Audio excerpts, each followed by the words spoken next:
One man is being victimized by our own government. One man whom they fear, yet whom millions love. One man who is willing to take the poison arrows of lawfare. One man whose voice has been taken away by a corrupt judge operating in a corrupt system.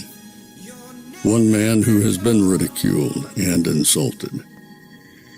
One man who refused to back down. One man who refused to back down. One man who refused to back down. One man who stands between us and them. One man that wants to see America protected again. One man who wants to see America prosper again. One man who understands that a man is a man and a woman is a woman. One man who understands and protects the blessing of life. One man who wants to restore American exceptionalism. One man who once again wants to make America that shining city on a hill for all to see.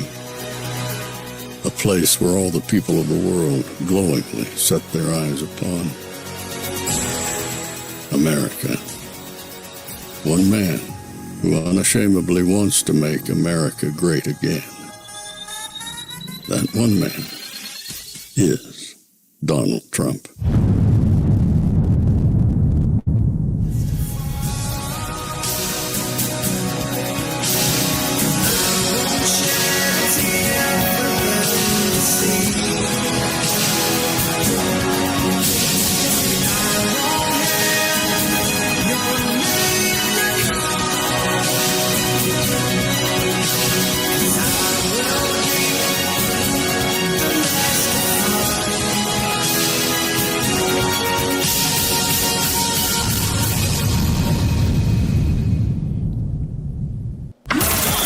This is Fanfare with Barry Cunningham. What's up, everybody? It's your favorite boomer podcaster. I guess I could call myself that. That seems to be the word going around lately. He's a boomer. Okay, if that's supposed to be a bad thing, I guess I'll wear it with a badge of honor. So that being said, here's your favorite boomer podcaster. Speaking of boomer podcaster, I got to take a little little tap on the back here. And again, this week we have to, it just keeps happening, and I love you guys for it. Have to take a little bit of another bow to you and some serious thanks. It happened again. Let me just show you what I'm talking about, because you guys probably like, what the hell is Barry talking about? Well, here we go again. The weekly top podcast shows on YouTube. And of course, Joe Rogan, number 1. These guys Kill Tony, number 2, 3, 4, 5. But we have moved up. We are now number 40. Number 40 with a bullet because of you.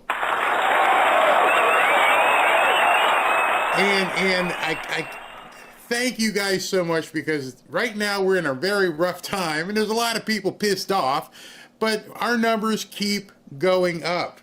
And that's only because you guys are telling your friends, you guys are tuning in. It's all because of you.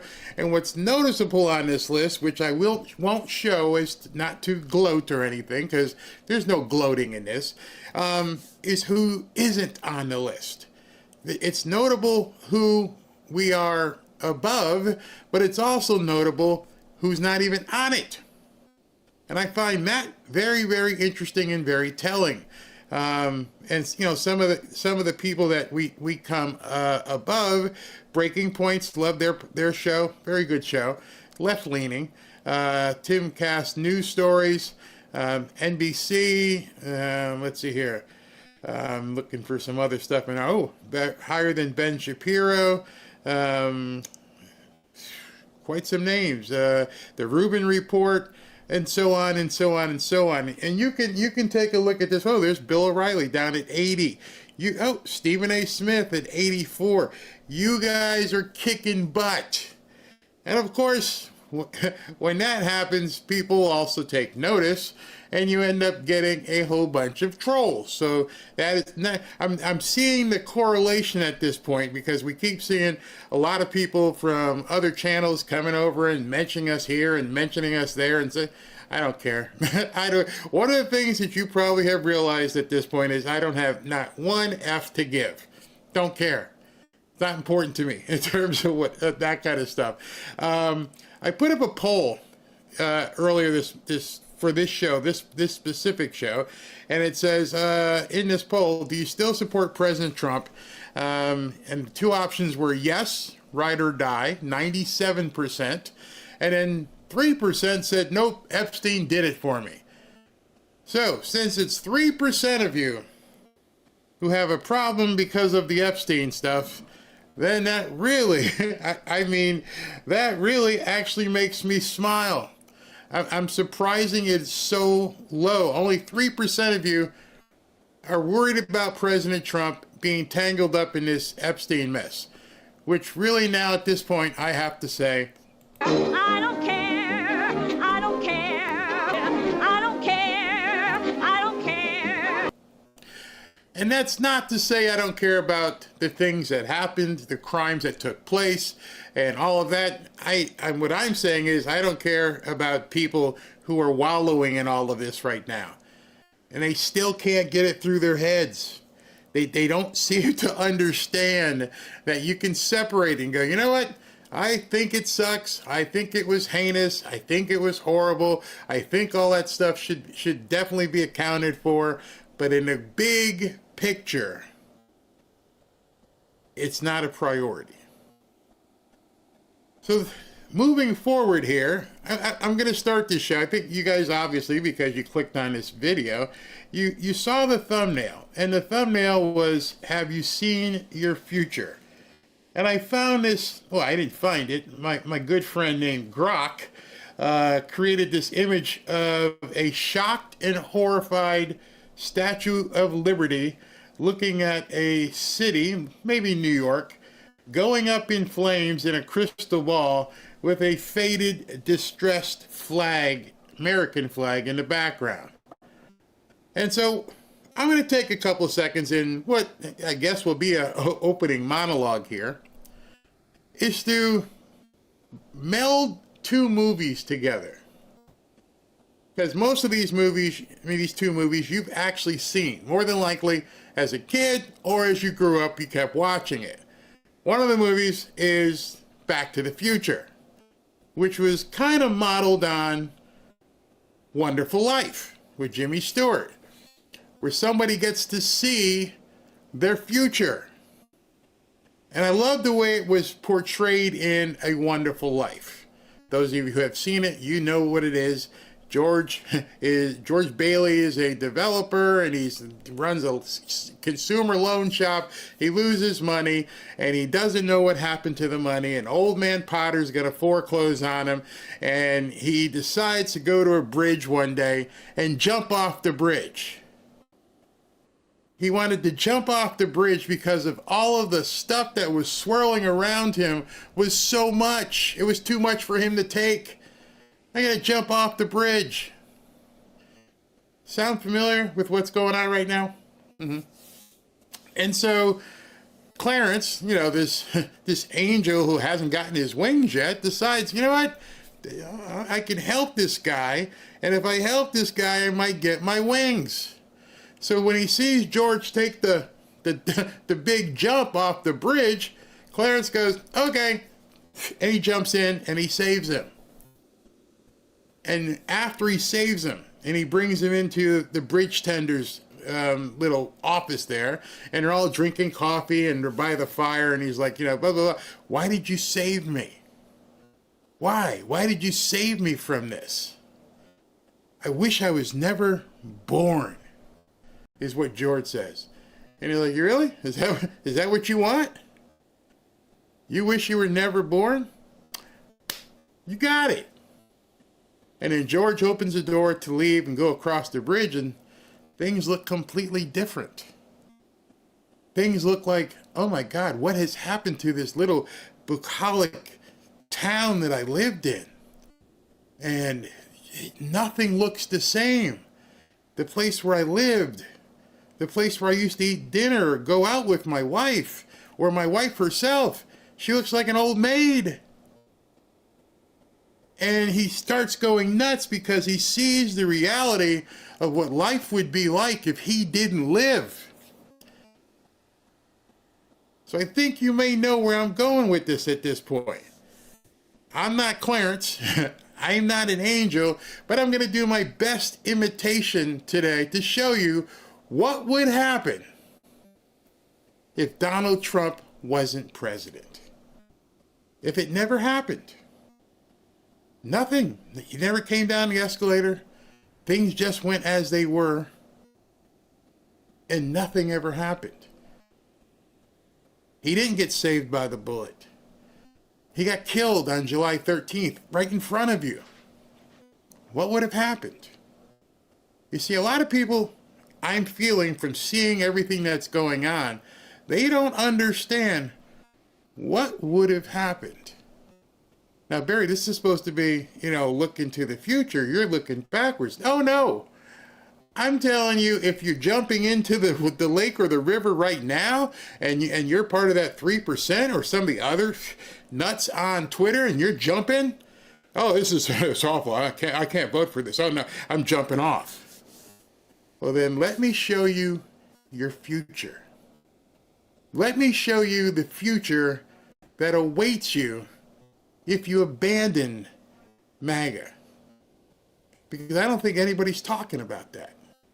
Everybody's all talking about the mistakes and the lies and this and that. And, I could never vote for this. Oh my God, this is the worst thing ever. It's the worst thing ever. I don't think you understand how bad it could get. So let's all pretend we're in the movie A Wonderful Life and see what life would be if there were no Trump, if there were no MAGA. Because I think people are taking that for granted today. They're not understanding your life as you're living it today wouldn't be like you hope it would be. And let me start with some breaking news that happened today, okay? Breaking news into the Fanfare newsfeed.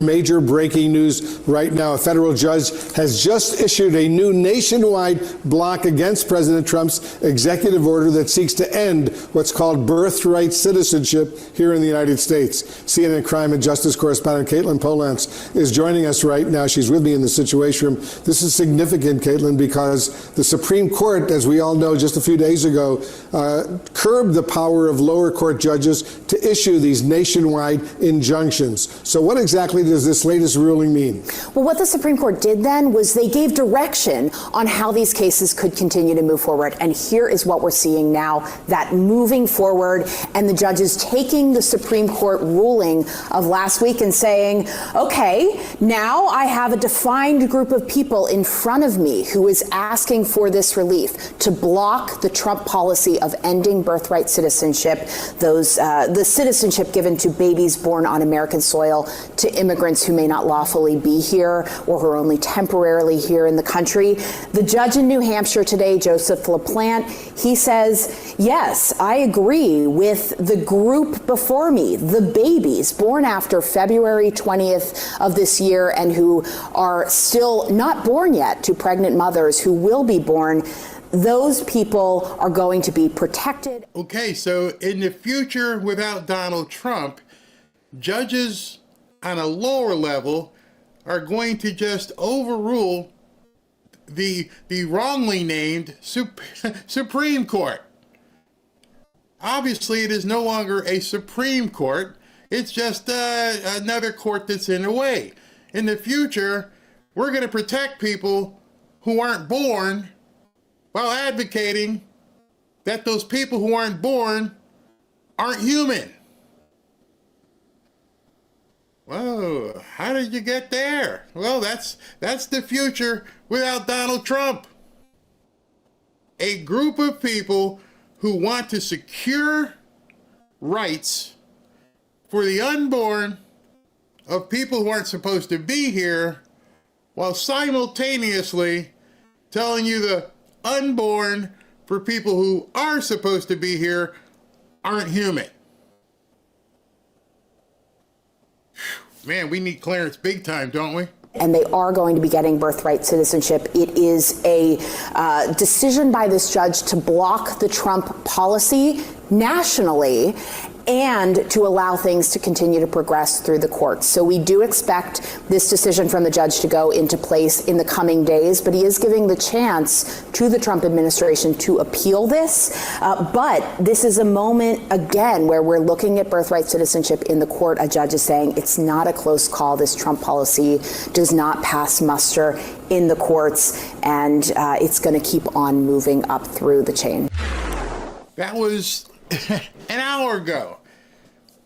So, again, think in your head, what would life be without MAGA and Trump? And you just heard it. Unborns of some are worth more than unborns of others. And what you consider the British Supreme Court is merely just a way station that's in my way, and I'm going to keep doing everything else that I want to do. Because if the other side had their way, there wouldn't be any appeal. They'd be like, good, that's it, we're done.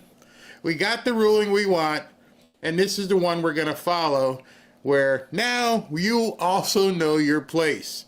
Understand your future right now is that you are a secondary citizen to people who aren't citizens. Welcome to your future.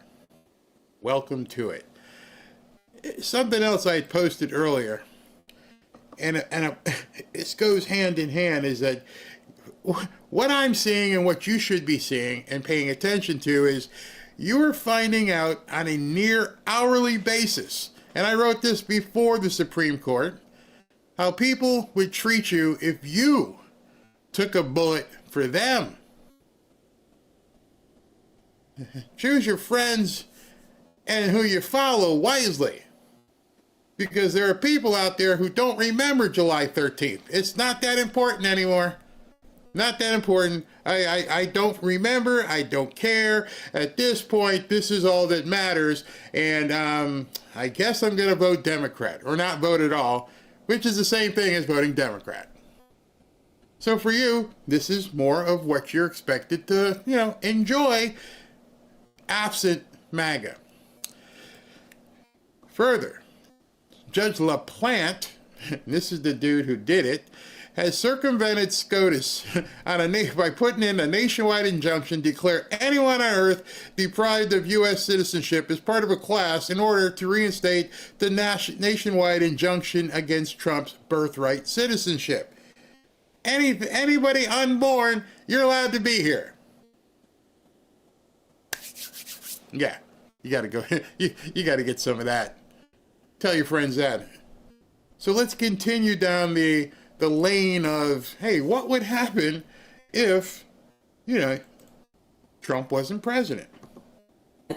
It is our lowest income communities and our communities of color that are most impacted by these extreme conditions and impacted by issues that are not of their own making. And so women.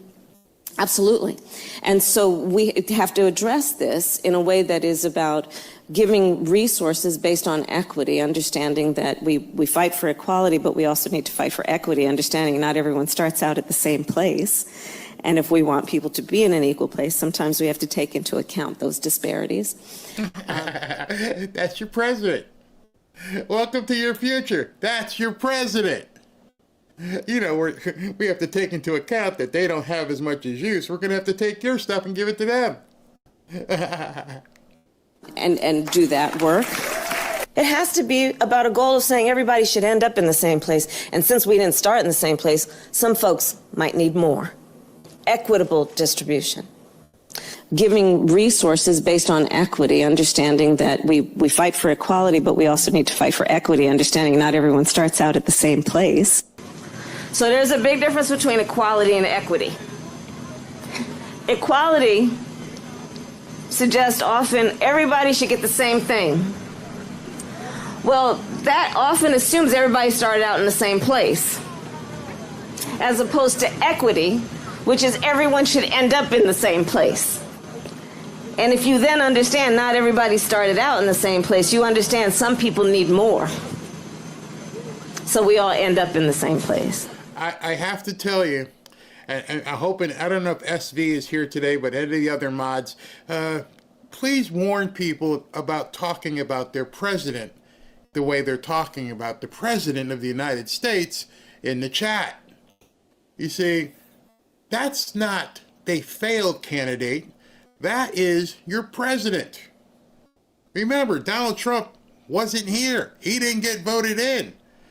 There's no angel tapping you on the shoulder going, are you done yet? You seen enough? I want to go back. Please go ahead. No, this is your president. Oh, embrace it. Right? We are proud of the fact that equity is one of our guiding principles. Proud of the fact that we understand equality is important, but not everybody starts out on the same base. We see that people in our country are having an experience that is not equal. So when we talk about the work we are doing here together, it is recognizing that and being guided by this principle of what we must do in the spirit and in the interest of equity. When somebody hit me up today and said that somebody was calling us boomers, or, the older statesmen who are on YouTube, man, we didn't understand. I understand that I've worked my ass off for quite a number of years to get to a certain stance and status, and I'm continuing to work to continue to elevate that status. And yet, without Trump, this woman would be president, trying to let you know, I know you've got this big 401k, and I know you work for a long time, but guess what? I'm going to have to take that. Oh, by the way, we're also going to have to take your house and divvy it up, okay? Okay. Because President Trump is no longer your president. This is your president. That's what people are saying, right? I can't vote for him right now. Oh, no. This is too much. Oh, that was too much, huh? Oh, I got a whole lot more for you. To put equity firmly at the center of our economic policy. But no, if you look at the reality of who will benefit from certain policies, when you take into account that they're not starting at the same place and they're not starting on equal footing, it will directly benefit Black children, Black families, Black homeowners. There's actually somebody in the chat here who's saying that, oh, I'm fear-mongering. I'm like, no, I'm not fear-mongering. I'm showing you what it would be like if he wasn't president. Well, Barry, you're just talking about money. Oh, no, it's a lot more than money. It's the future of your children and your grandchildren. It's being completely altered because once they take that money from you, they're going to give it to people who didn't deserve it. It's not just about money, it's birthright. I'm married, I have a daughter, what is mine goes to them when I'm no longer here. It doesn't mean, hey, listen, my birthright goes to these people climbing a fence. But this is what your presidency would be like without Donald Trump. So as you're hearing people talk, and they're saying all kinds of craziness for what he says. And I'm going to have Mark Mitchell on at 3 o'clock. And one of the questions, he's got all kinds of polls and information about, people are upset with Trump. His numbers are tanking. And I'm like, well, you're asking the wrong question. And I'll say this to him. You're asking the wrong question. Don't say, have you lost support for Trump? Ask him, would you rather have Kamala as president? Smack him upside the head and let him understand what the hell you're talking about. Mistake, lie, whatever. What's your alternative? Well, for those of us who understand what that means, yeah, it can be kind of scary. Let me take a second and talk to you about Chapter. For those of you turning 65, us boomers, this is important. My Medicare advisors at Chapter are helping people cut through Medicare and the entire mess and save thousands of dollars. As you know, I'm turning 65 soon. Maybe that's why they called me a boomer. And I'm getting bombarded constantly with calls and ads. It's overwhelming at times. On top of that, I didn't know who to trust. There are lots of scams and selfish agents out there pushing us into plans that make them more money. All my worry went away when I spoke to the advisors at Chapter. These guys are the real deal. They start by understanding your needs.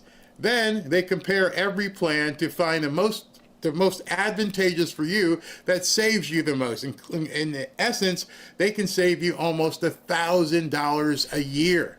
I mean, I don't know about you, but $1,000 a year, I don't care how old you are, makes a lot of sense. They're totally honest, they're independent, which cannot be said about everyone peddling Medicare stuff. With one short and single phone call, you can feel confident in your Medicare coverage. There's no pressure, no nonsense, just clear, unbiased guidance. And it's completely free for the fanfare audience. So don't take any chances with your health or your wallet. Yes, we are talking about your wallet. Sorry if some people get upset with that. Get your free, no obligation Medicare advice from my friends at Chapter. Call 475-328-3545 today. You won't regret it. In fact, most people wish, once they find out, most people wish that they'd called Chapter sooner.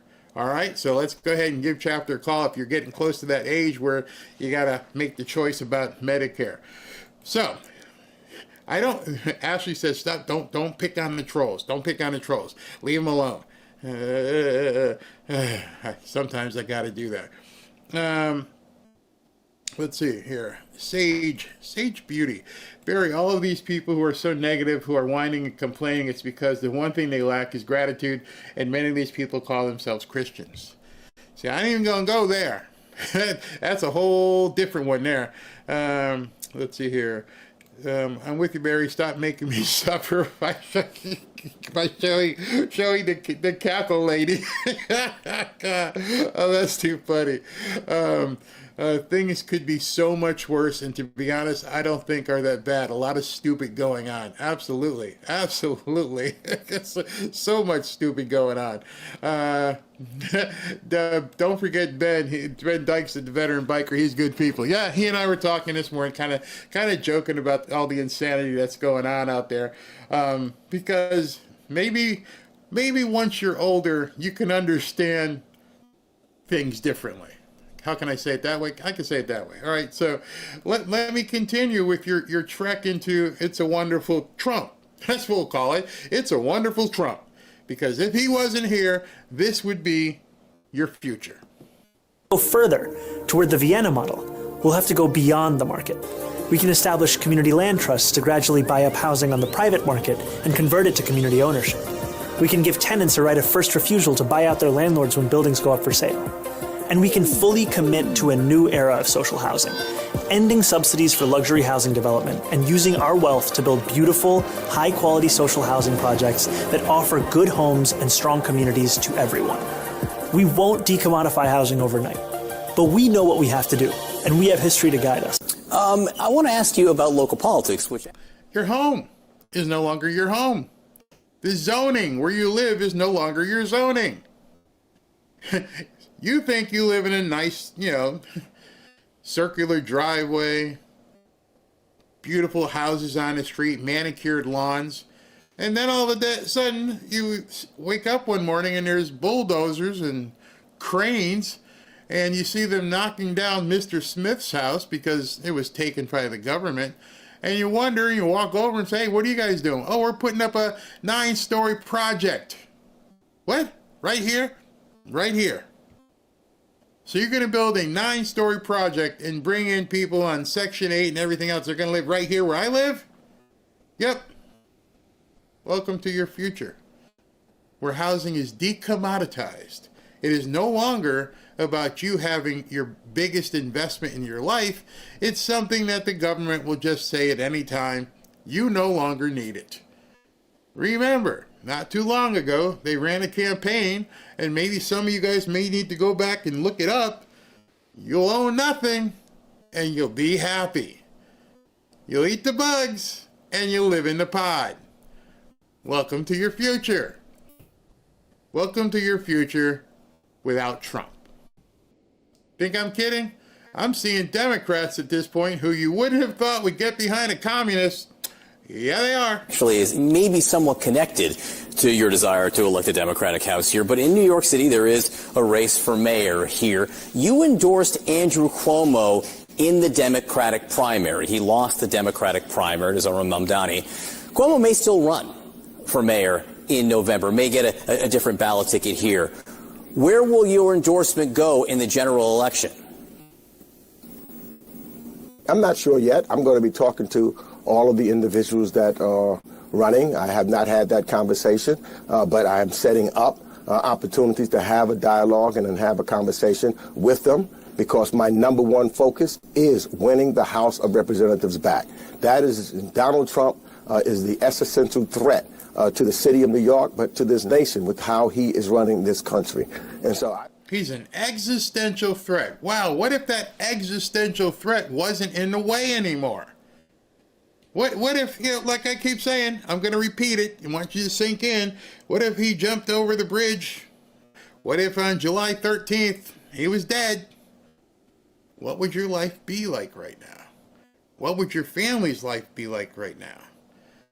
And I'm doing this, you can see the way I'm doing it is because I really think you need, and let other people know, wait a minute, what kind of silliness are you talking right now? I'm not going to vote for Trump. Oh, I'm not going to vote for Republicans. Really? Okay. Understand. By the way, I was talking to Ashley, I'll save that.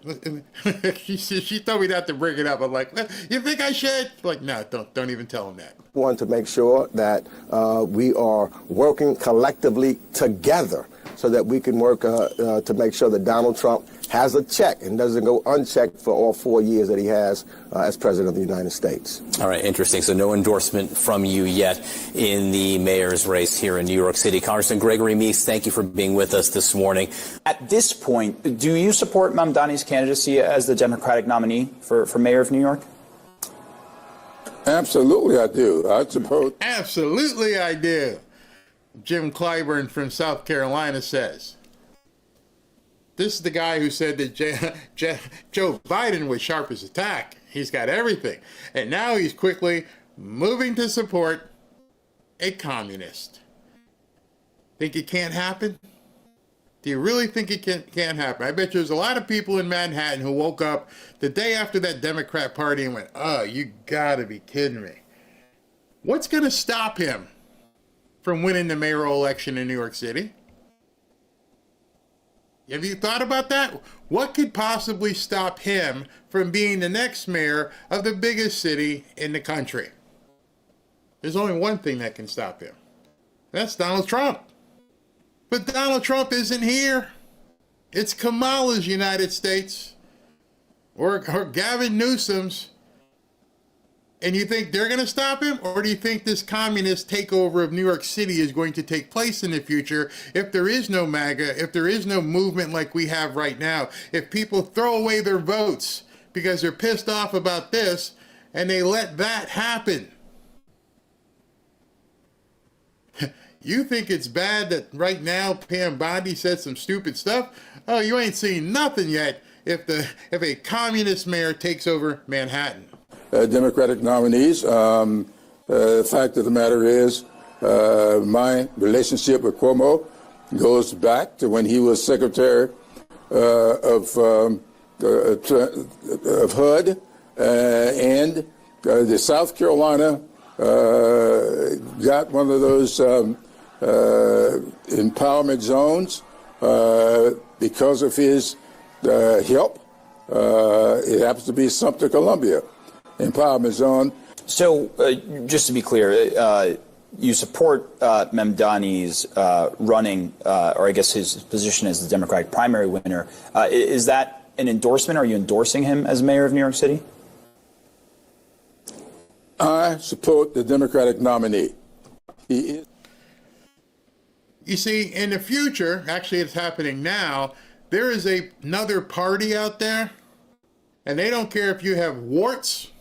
They don't care if you've got what do you call those things? Leprosy? They don't care. As long as you're not a white Republican, you're all good. There is no daylight. If you're a Democrat, we're with you. We're just going to go right with you no matter what. Meanwhile, over here in our party, this sucks, that sucks, everything else. I don't even remember when that Pam Bondi thing happened. Today's Thursday, so maybe it happened on Monday, and there's still people talking about it. I go online, I'm like, dude, you don't talk about news when it's news this long. You just keep throwing logs on this fire. You have to wonder why, don't you? You know, and again, one guy called me today, I thought it was pretty funny. He called me Barry Sisson. He was innovative on his way out the door. And then, of course, people say, I didn't say nothing. I didn't say nothing. It wasn't me. I was just asking a question. Okay. Go ask it someplace else. I'm behind Trump. Will it cost me viewers? Will it cost me, I don't know, subscribers? I'm not going to hit the button with Judy Garland, but I don't care because I've seen this movie. I know this movie inside and out. You should know it inside and out at this point. I want a wonderful life. I want a wonderful life for my family. And that ain't it. The alternative isn't something I can choose. It's a nominee. Of all liberation struggles and the movements that seek a world of justice, equality, and peace, that seek to dismantle the United States, I hope you seek to dismantle the United States. And if that is... See, in the future, they don't have to seek, they just do it. See, the plans that they're making are plans that they're doing right now because they can't really get it done because there's this guy named Trump in the way. That's why he's an existential threat. He's not letting them do what they want to do. But if July 13th had happened, they'd already be doing it. Dismantling the United States. And they don't have any problem telling you. Your politics, okay?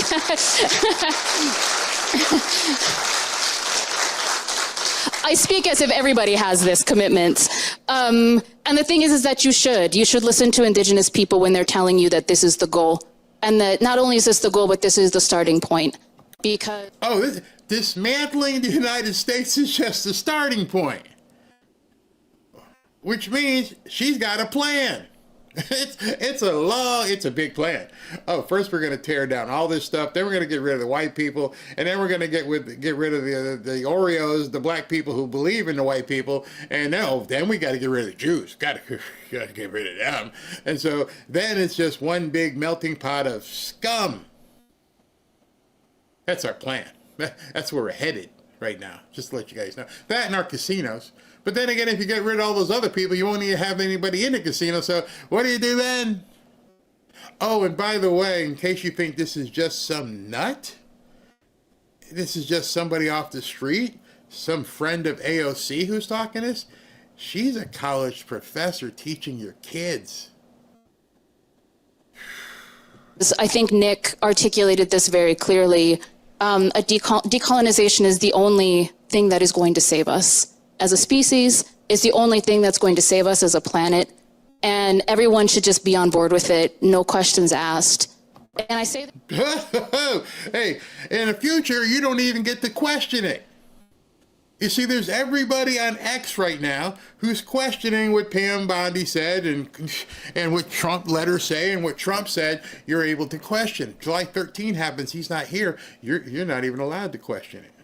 We're going to dismantle this place. We're going to decolonize, whatever the hell that means. And that's your future. Am I being hyperbolic? Absolutely. But I think people need to get some hyperbole at this point. I think hyperbole is what people need to shake them up and go, wait a second, what kind of op am I in right now? What am I going through that these people are saying this insane shit over and over and over? doing video after video about, oh, by the way, okay, so here's where she lied, and here's where the documents are, and here's, I'm like, oh God. You don't hear on their side. Oh, everybody should be in on this. Y'all need to get in on it. Don't ask any questions. Right, gotcha. Sometimes on the podcast, our Red Nation podcast, I'm the co-host of Red Power Hour. You know, like, of the most oppressed ass people in Turtle Island, Indigenous women are like on the top of that fucking list, okay? And incarcerated at higher numbers, murdered at higher numbers, missing at higher numbers, higher levels of rape and all kinds of sexual violence and sexual harassment. I mean, Indigenous women struggle so hard under the settler regime that is the United States, and the way that heteropatriarchy ties so closely into that. Hold on. Oh, anybody got a dictionary on what in the hell heteropatriarchy means? I can't even defend you if or actually oppose you. I don't even know what the hell you're saying. Heteropatriarchy. Not my words. It's the new language you will now have to learn because President Trump isn't here. So all you heteropatriarchs out there, be careful. They're coming for you. I don't even know what a heteropatriarch is. I don't know. Am I a hetero? Wait, I'm hetero, and I'm the head of my family, so maybe I'm a... Oh, then who do you want? You want lesbo patriots? Patriarchs? I'm confused here. I guess I won't be in this future. If an Indigenous woman is telling you that decolonization is the solution, and also that there is real hope, and that Palestine offers us, we said this in the speech. Wait. No, wait.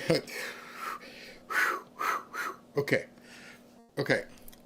So what you're for is anti-hetero patriarchy, which you mean you don't want the man at the head of the family, if there is a family.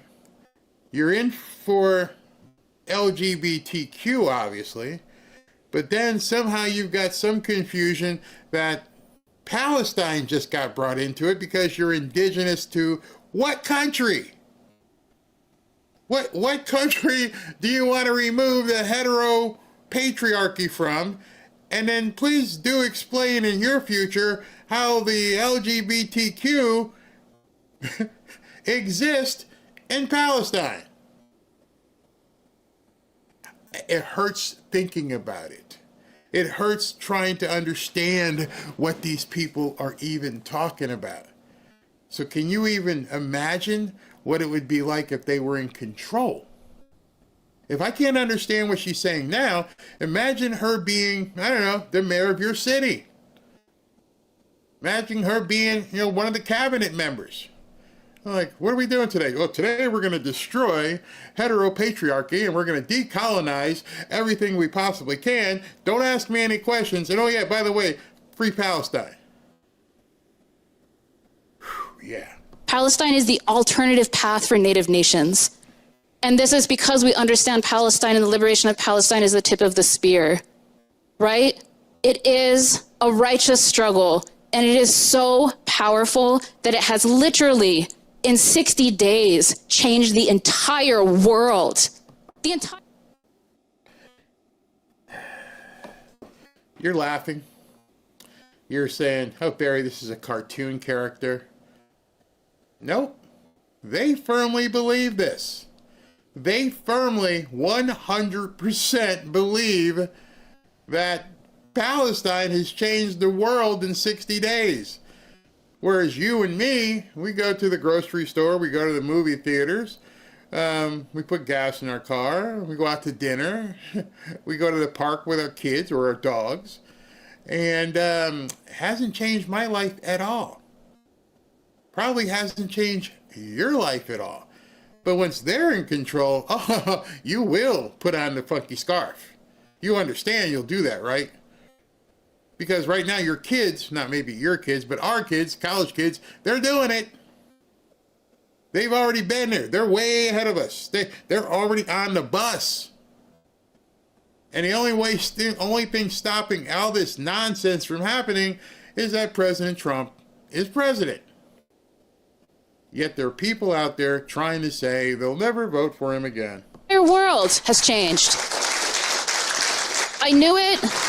I knew it the moment that it happened, that nothing, and I mean nothing, for colonizers or for any of the good, humble people of the earth would be the same ever again. And we I wish I had a subtitle or something, because I have no idea what the hell she's talking about. I knew it. I knew it for the colonizers, that life would never be the same again. Again, just like with, that guy with the island, Epstein. Something happened on October 7th that was heinous. Heinous. They flew in and they executed people and did all kinds of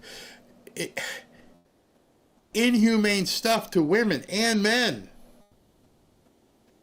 And why did people, and we're not talking going back to 2009, looking at some of Epstein stuff.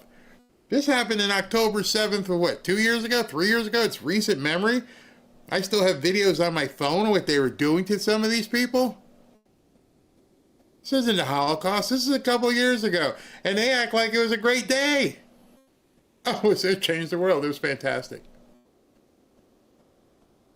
We got people screaming about what happened, 15 years ago, 16 years ago. And we have people saying what happened a couple years ago in Israel is okay. Some of them are the same people.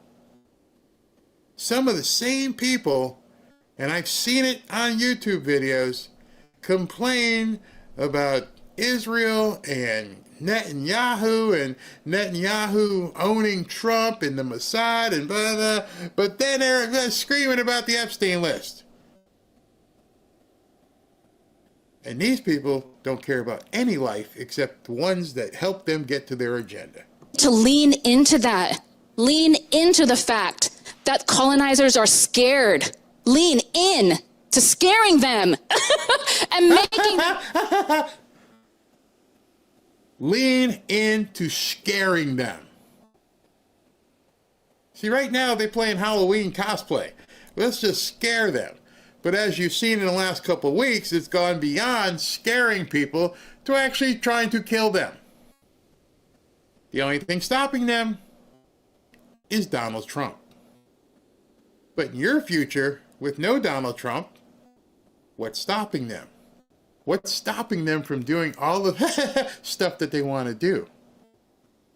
See, right now there's ICE agents, and then Pete Hegseth has the military, and some police departments will actually arrest people. That's the only thing keeping them from taking over and being completely anarchistic. And some people aren't paying attention.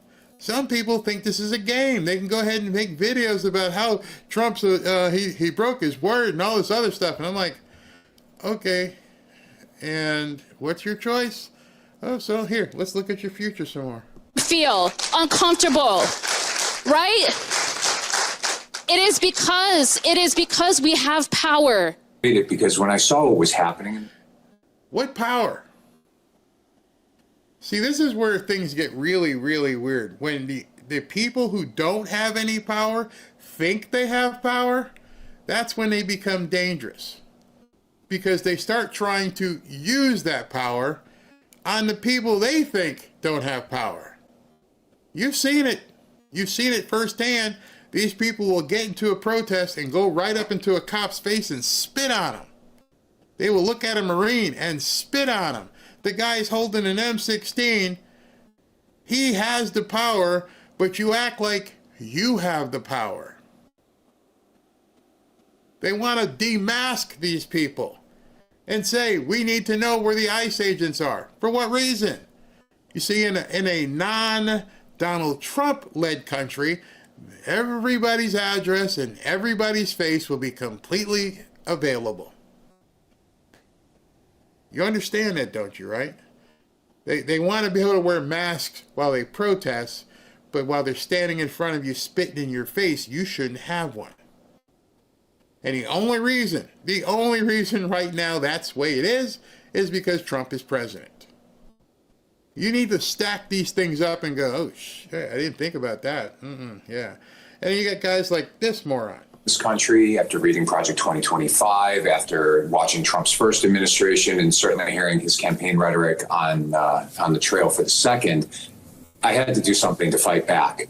And, being raised in a Jewish household and growing up in that community, I had the opportunity to meet Holocaust survivors and learn all about the history of Nazi Germany and Hitler's rise to power.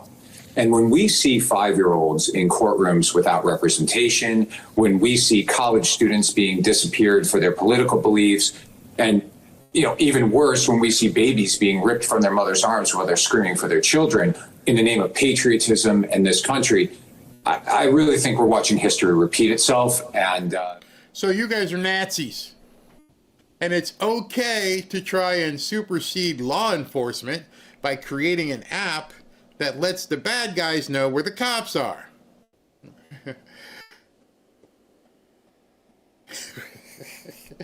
You can't even put a fuzzbuster in your car in some cities, in some states. You can't even put a radar detector in your car. It's against the law for something to warn you that there's a cop up front checking your speed. You ever get pulled over from having a fuzzbuster? I don't even know if they're called fuzzbusters anymore. But there are things that in the past, when I was growing up and driving crazy in the roads, now that I'm a boomer, I don't drive like that anymore. But when I'm driving crazy, sometimes after having a couple, and I'm flying down the road, I hit the fuzzbuster and it's like, there's a cop up there. There's a cop up there. Slow it down. Back down. Oh, thank you. You remember those. They outlawed them. In most states, you can't use a radar detector. You can hide a different one in your grill these days, and there's different things you can get around it. But there was an app, a machine, that allowed you to not get caught by the cops.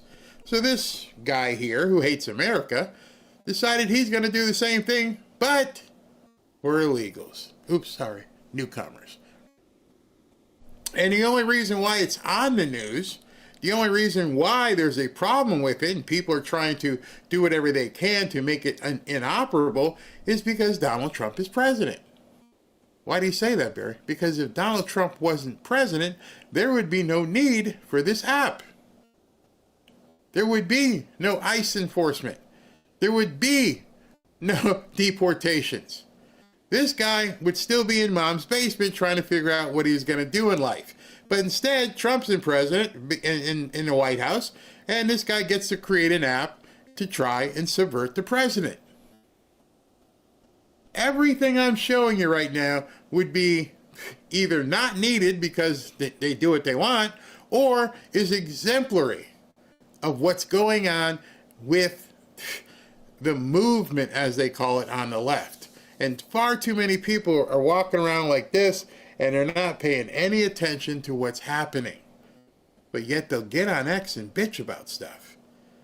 I've told you over and over and over, we are in a civil war. What I'm seeing on Twitter these days proves to me that these people either don't know or they're working for somebody else. There's no way you'd want to hurt your own army, your own group of people, your own family, your own community, your own movement, if you weren't being paid or had some ulterior motive for doing so. Again, I'm not ignoring the situation, and I'm not approving of the situation. I'm just like, well, this is the play that was called. I don't like it, and I've talked about it, but at this point, can anybody change it? Nope. These people understand it, because I haven't seen anybody on the right, not one. Has anybody created an app showing us where the newcomers are? Think about it. This guy, if this dude's sitting in, some condo somewhere can create an app telling you where ICE is, why can't someone on the right create an app telling you where the newcomers are? Why should there not be something we could log into and go, hey, ICE, yeah, there's about 5 or 6 of them over here. Nope, that app doesn't exist as of right now. Might be a business idea for somebody. Log in, iApp, iLegal, or so we call it whatever you want. But when people complain about this stuff, I wonder to myself, why aren't anyone doing what he's doing and doing it in Costanza style? Just do the opposite. What if we got an app that reported where these people were? Hey, I just drove past this construction site. Looking kind of seedy over here. There might be like 100 of them here. Here, and take a okay. Nobody's doing that. Nobody is doing that. Why? Ice block was about the best way I could think of to fight back. So, but on that note, I'm wondering, does the app encourage anyone to do anything illegal? Absolutely not. Our whole thing is inform, not obstruct. In fact, multiple times throughout the app, it says for informational purposes only. At no time are we encouraging violence. At no time are we encouraging any kind of interference with law enforcement. Then you wouldn't need it. Why would you need the app if it sounds like a mattress tag? Hey, we cut this mattress tag off, you know what? You can go to jail. Says nobody. Hey, I made this bong, but it's not for pot. It's for entertainment purposes only.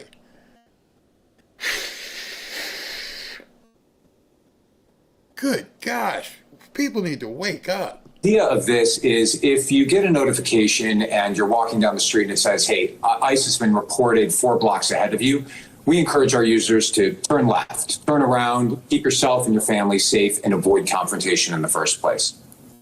Well, and obviously it's resonating because the app climbed to the top of the App Store earlier this week. It's got 95,000 listed users as of Monday.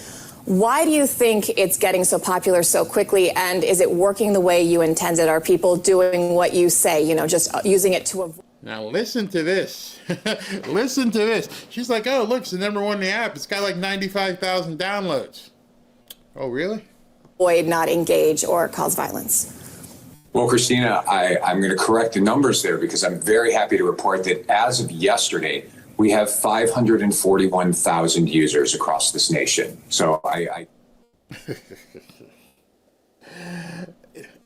let's just say what he says is correct. Let's pretend like he's not lying. He's got 541,000 people who are telling people where ICE is. And he thinks he's helping this country out. Well, he's not. He's helping out the other people. And you're telling me, with our vast array of being able to fly 18 hours over an ocean and blow stuff up, we don't have the technology to see what this dude's doing on this app. We don't have the technology to get in there and find out what's going on. Yeah, I don't think so. Can't be happier with the amount of people that have accepted it and are using it, and it's growing every minute. What can I say more than, are they using it the way it should be? Yes, because that's the only way it can be used. This is a reporting tool. This is an early warning system. So in 2 taps, somebody can report an ICE sighting and alert those around them within a 5-mile radius. So to those who say this app is doxing somebody or this app is going to cause violence against law enforcement, there's literally no way to do that, right? So there's no way to dox. You're giving people the information as to where ICE is or where they're going. And you're saying there's no way that could put anybody in harm's way. I beg to differ.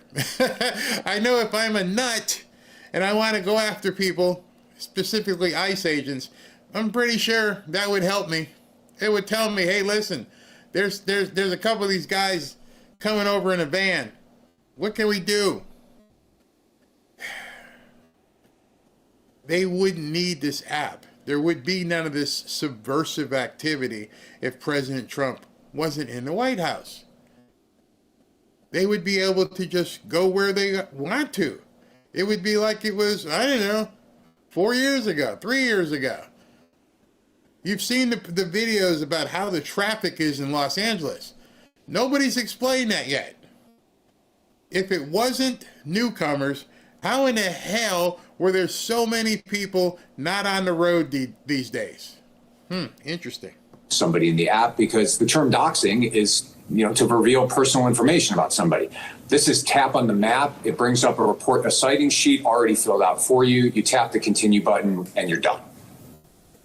Well, and I mean, unsurprisingly, the app has gotten some criticism from the Trump administration. Earlier this week, the White House Press Secretary Caroline Leavitt and ICE Acting Director Todd Lyons called it out specifically, stating that officers and agents are already facing a 500% increase in assaults. I'm wondering what your reaction is to that statement. That 500 number has risen to 700% with 79 assaults this year versus 10 last year.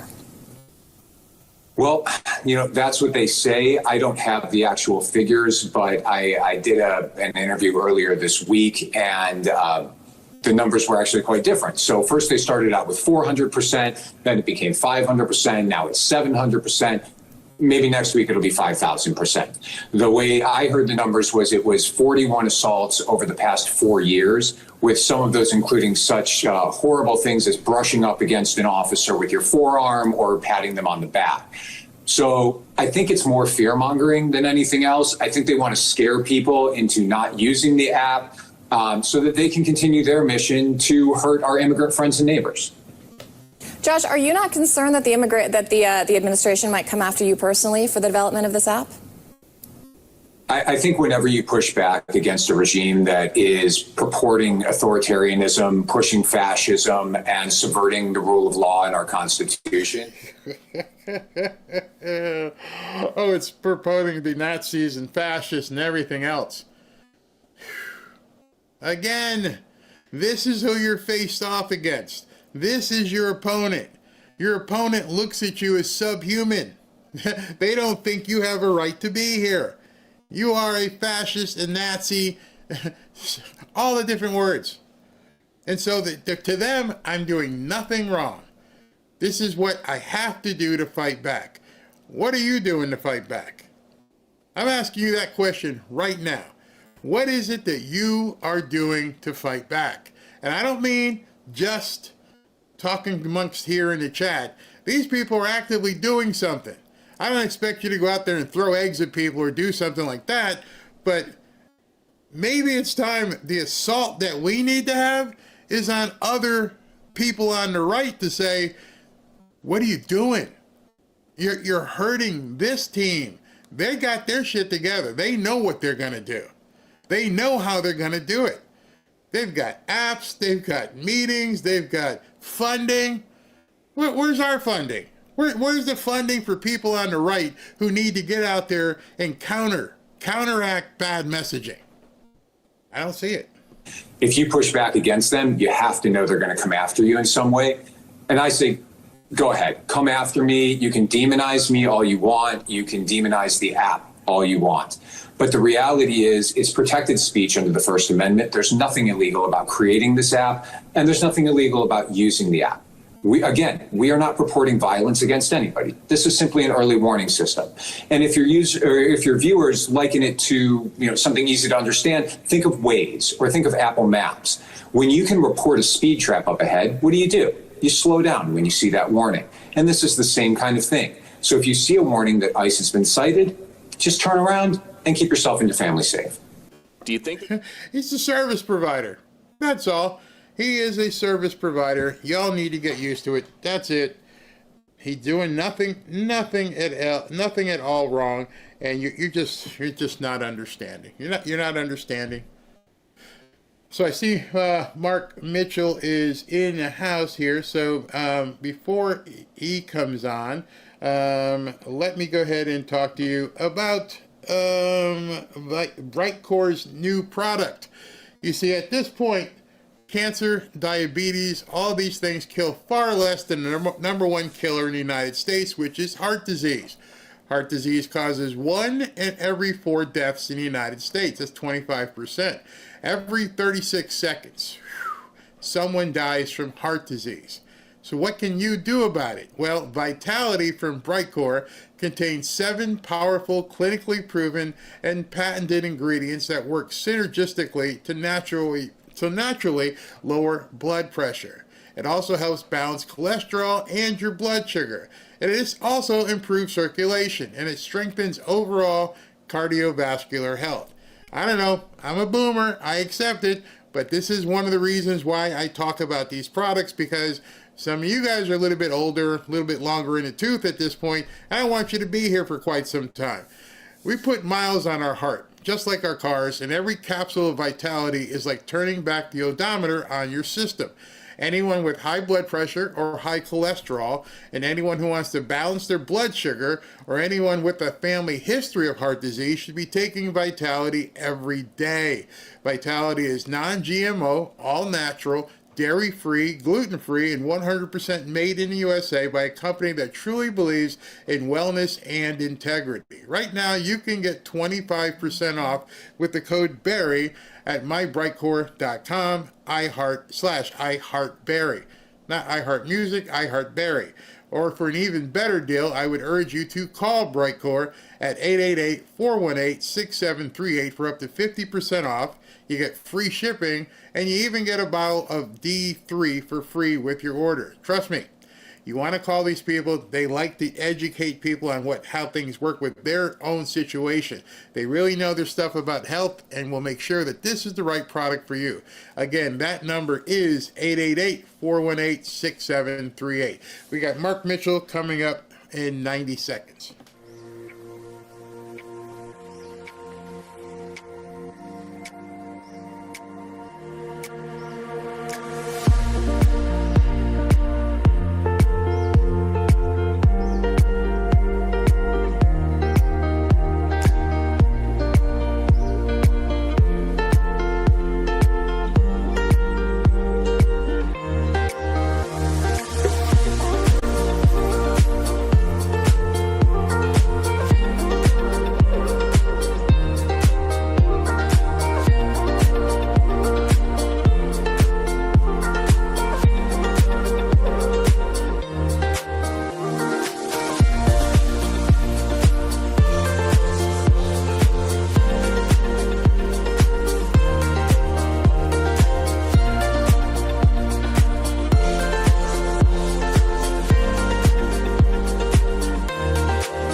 Back to Fanfare with Barry Cunningham.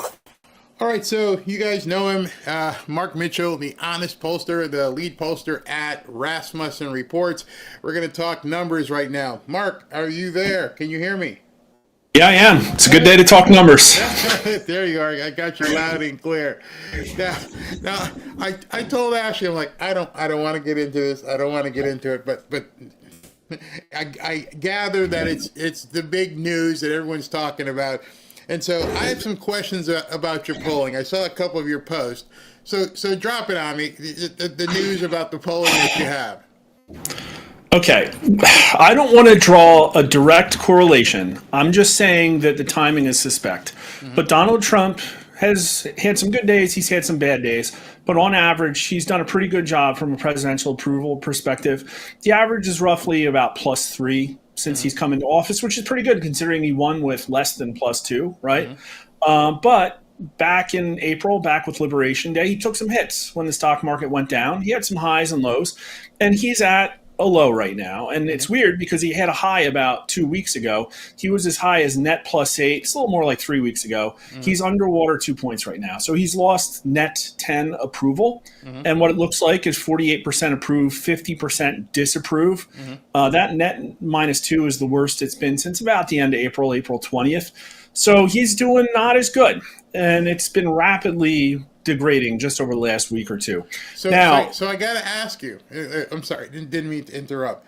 What is the question that you ask to get those numbers? It's literally just how would you rate the way that Donald Trump? How would you rate the way that Donald Trump is doing as president? And strongly approves, somewhat approves, somewhat disapproves. So it's one of those questions where a lot of it is baked into the word Donald Trump, which is why I think his numbers have been more resilient than other people. He's been on the national stage a long time. We've asked that question thousands of times now. But it is a barometer. It does change when people's opinions change, and it doesn't necessarily tie to anything specific. In my opinion, if it ties to anything, it's the feeling of uncontrolledness or chaos. And that's what I think we feel now. I don't think it's about any one particular thing. If you think back to 3 weeks ago, Donald Trump was having a lot of success. The Democrats were imploding on a national stage. Donald Trump was getting, massive foreign investments. There was just good things happening. And then right in a row, you had the whole, situation come up in the Middle East out of nowhere. And, then you had the big, beautiful bill with a lot of chaos around it. And quite frankly, the big, beautiful bill doesn't poll that well. Then you have the Epstein thing, and you have these other things that are unforced errors. And it's all kind of piled up, I think, to take his domestic wins out of the headlines. And I think that's one of the reasons the numbers are dropping. I don't think it's any one thing. But if you look at when he hit the peak, the day he hit the peak was literally the day that Israel was attacking Iran. And it's been all downhill since then. So, and we know, we were all talking at the time, wow, Trump's doing really good. And isn't the timing of this bizarre? It completely shifts the focus to foreign policy off of domestic policy. Prior to this election, not the 2016 election, but in the 2024 election, where were his numbers in regards to foreign policy? Well, when he wasn't president, we didn't ask too much, but I can tell you just recently we asked how is he doing on the issue of national security. National security was always one of Biden's better issues. And Joe Biden never polled higher than 43% on any issue. His highest was national security. Combined, excellent or good. With Trump right now, he just pulled a 47 with a 33% excellent. That's pretty decent considering it's not his best issue. And it's actually roughly in the area of where he's doing on the economy as well, which I think people would say is probably also not his best issue. He's doing way better on immigration and the border, for instance. Right, exactly. But it's like the question is not as relevant when he's not in office, but it tracks, I think, roughly with his favorability, which stayed pretty high.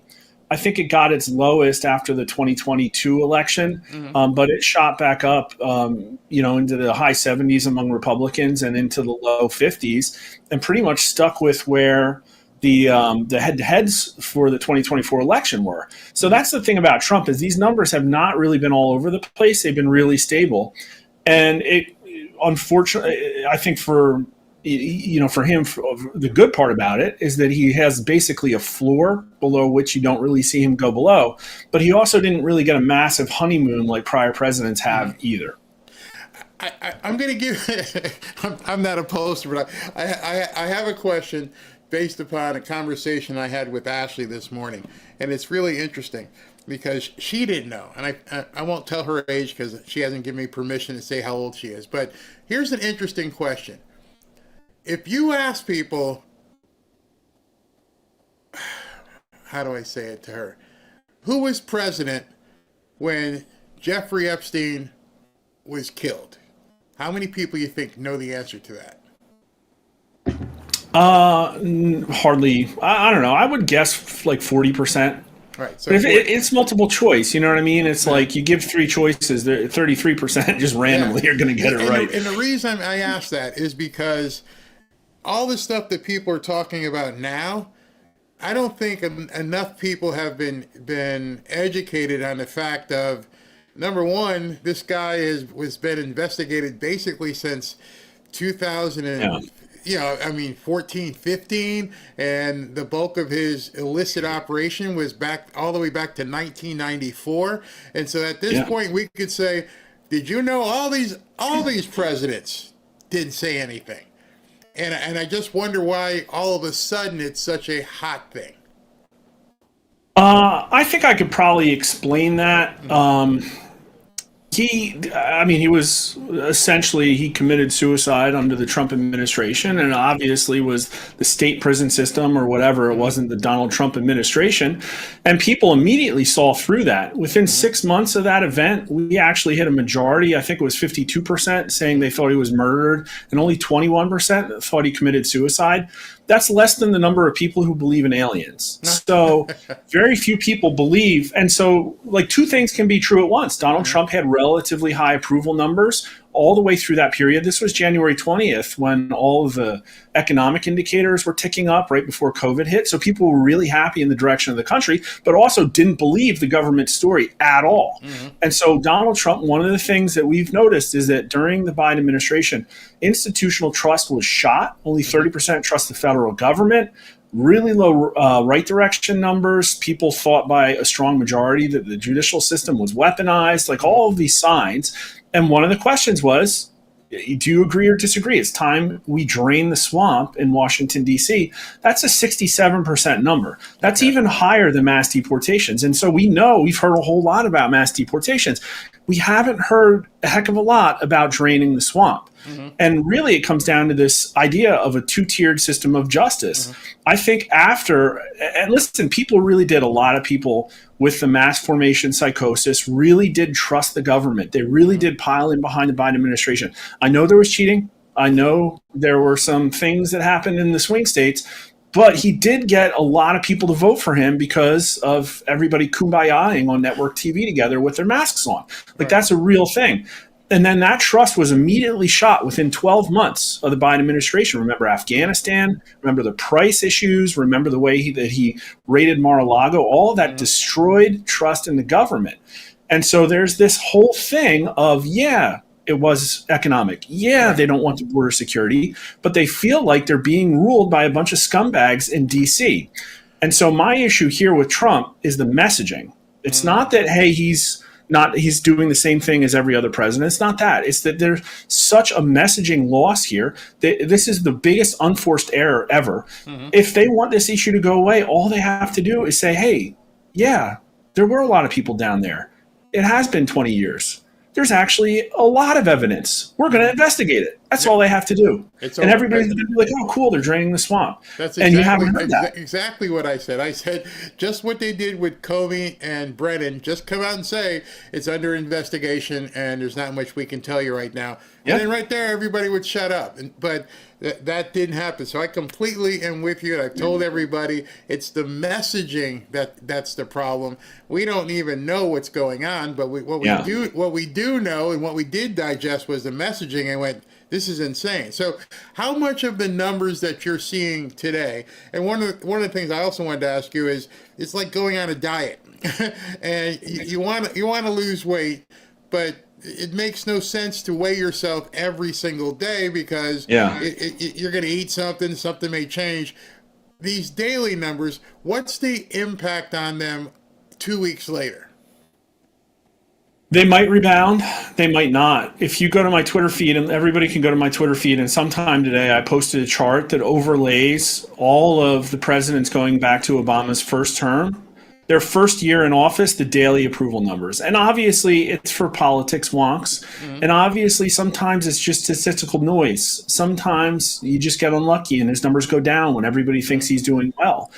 But most of the time, it's a response to what happens, and a lot of the time it rebounds. But it tends not to in the first summer of each presidential administration. You could see it. People come in riding high, thinking, oh, this guy's going to fix stuff. He made a lot of promises. And then they get to the summer, and they get disillusionment.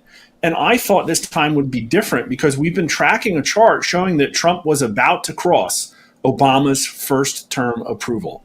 And what happened is Trump's numbers took a plunge, like right before they crossed. And so maybe it's not different. Maybe people are going to get disillusioned. I don't know, because right direction polling is still really high. I think that this is going to bounce and come back up. But if you look, Joe Biden came in where Trump did. He came in, low 50s. He didn't really have a honeymoon.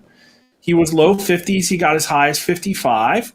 Then he went back down to about 50. And then what happened? Afghanistan happened, and his numbers plunged 15 points, and they stayed there the rest of his term. So that was when he lost political capital. That was when the culture war was won. That was when people gave up trust in the instance. It all happened in 1 month, and we saw it in real time. Wow. And I don't think we want to see that again, because voters have their best shot right now of getting what they voted for. But the optics are so horrible. It's not just the Epstein thing. It's the 1-2 punch of this horrible messaging on Epstein on top of that Charlie Kirk report about all of the Republican big business interests in their lobbying for amnesty.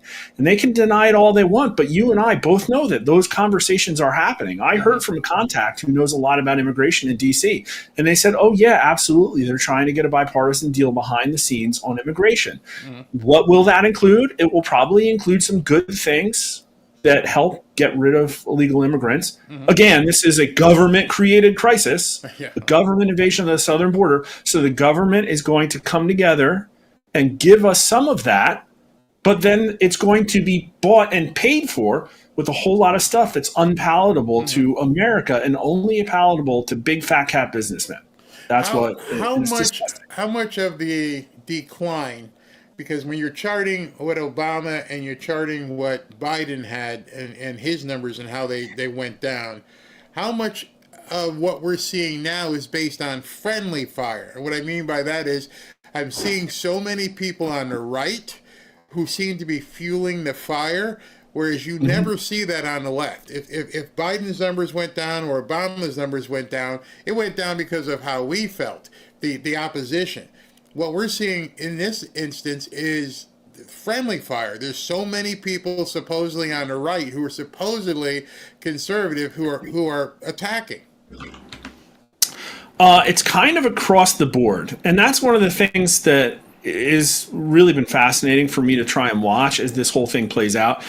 Because we all know we're in a very new paradigm with Twitter. We have not seen a completely free marketplace of ideas.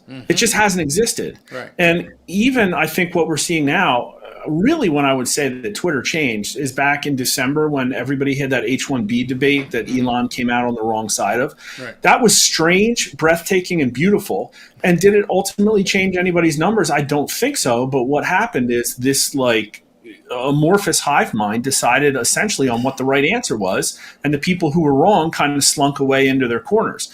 And I think we're going to see a lot more than that. And the question is, well, how much of that matriculates out into the public space?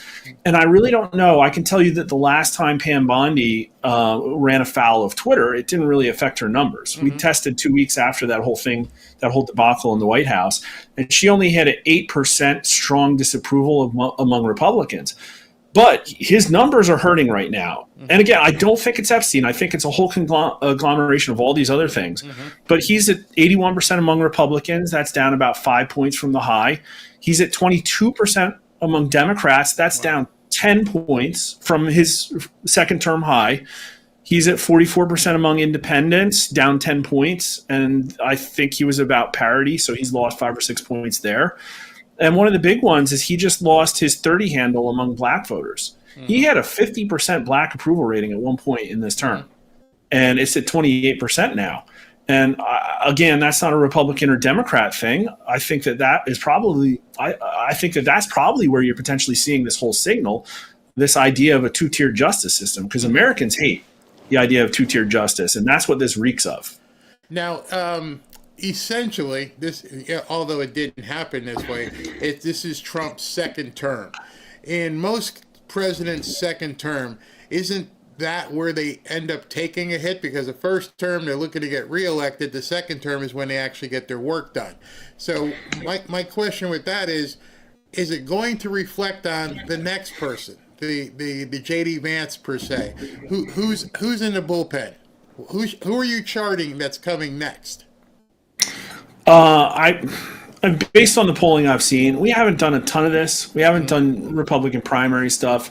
I think it's J.D. Vance's to lose based on other people's polling that I've seen. And again, he's not been around that much. He doesn't have that much name recognition, but he will grow into it. He'll be more active than other vice presidents. And ultimately, what it comes down to is currently most Republican voters identify as MAGA. Now, Trump's not just going to disappear, but also at the same time, I think you have the establishment Republicans that want to run him off into a ditch as fast as possible. And so it's hard to really see how that's going to play out. You might have a little bit of a civil war behind the scenes because you still have Mitch McConnell's people, you have McCarthy's people. These people don't just want to roll over and watch Trump and J.D. Vance go like that with MAGA. Like, they don't want to see that happen. All right, hold on. Let me stop you for a second, because that's where I was going. Could it be that there are actually internal forces right now who are thinking this is an opportunity to seize and probably try and take not just Trump down, but to hurt J.D. Vance? Oh, 100%. They're going to come for him with hatchets, and I don't think that this is some new and ulterior like coup or mutiny. I use the word mutiny. Okay, right. It was probably a little histrionic, but I think that that's the way that actually just the Republican Party works. And a lot of people don't understand the full structure of the Republican Party.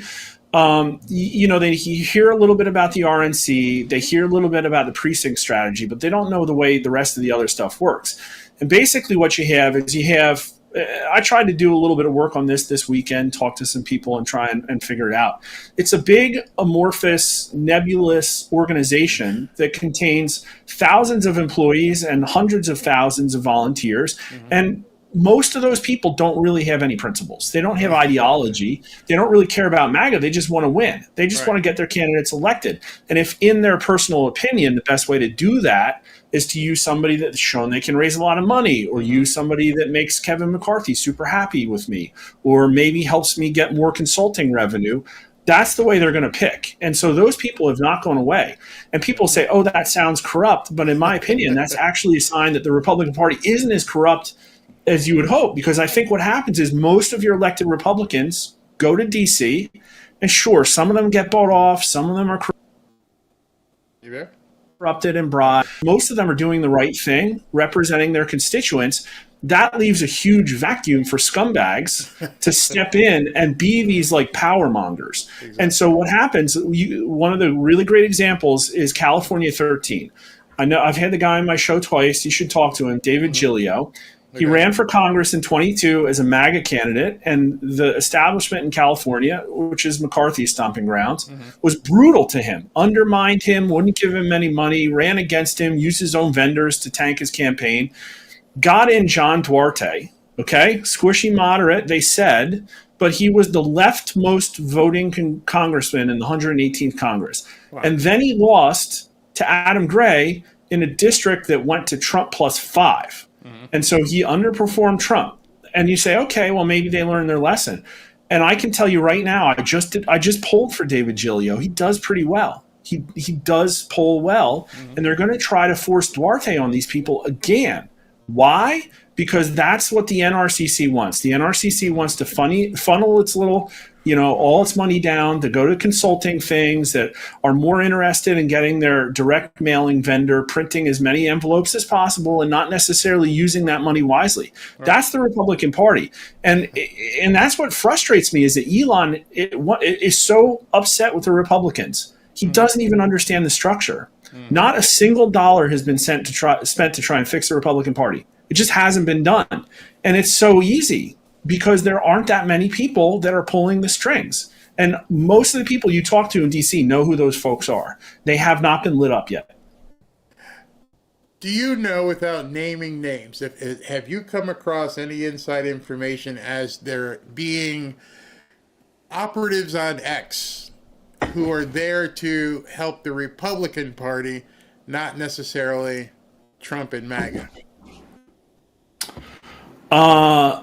I have noticed anecdotally, no, I have not. I have noticed anecdotally, I usually don't have trolls, is what it comes down to. For some reason, I don't know why. Maybe it's because I engage in my troll. Like if somebody says, oh, like Rasmussen, you're stupid, I'll be like, oh, thanks for contributing. Give me something to work with and I'll actually discuss. I don't care. I'll talk with polling with anybody. So maybe like 0.01% of my followers are trolls. But when certain things happen, that gets up to about 0.5%. Yeah. And when was that happening? It's when Israel was bombing Iran. It's when there was a huge discussion about the Epstein client list. And that's it. And then also, Ron DeSantis, people often take swipes at me because I'm very open about the fact that was not good for America, what Ron DeSantis did. And I know it was good for his political career when he made the decision. But in retrospect, I bet you he wished he hadn't done that. And I was saying that he shouldn't at the time.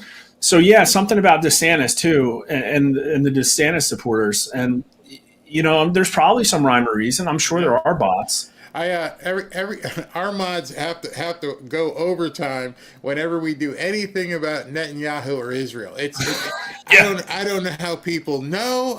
Even if you don't put Netanyahu in the description or anything, somehow there's some listening that goes on because they come in like a swarm of mosquitoes down at Alligator Alcatraz. It's insane. Speaking of Alligator Alcatraz, have you done any numbers on that? How are people thinking? It's been kind of quiet since it launched. It was actually not even really on my radar, but we did poll on it, and I guess we're breaking news yet. We haven't published this stuff, but we talked about Trump's rating on different issues. Right now, he's getting a 45% excellent or good on immigration in this question set. You'd like to see that higher. You really would. And I don't know if it's because all of a sudden people are like, oh, we got Trump in office, now we're deporting too many people. Or it's like, no, we haven't gotten the catapults out yet. I'm not sure yet. But then we asked this one, do you approve or disapprove of Alligator Alcatraz, the site in Florida, to house illegal immigrants being detained while being deported?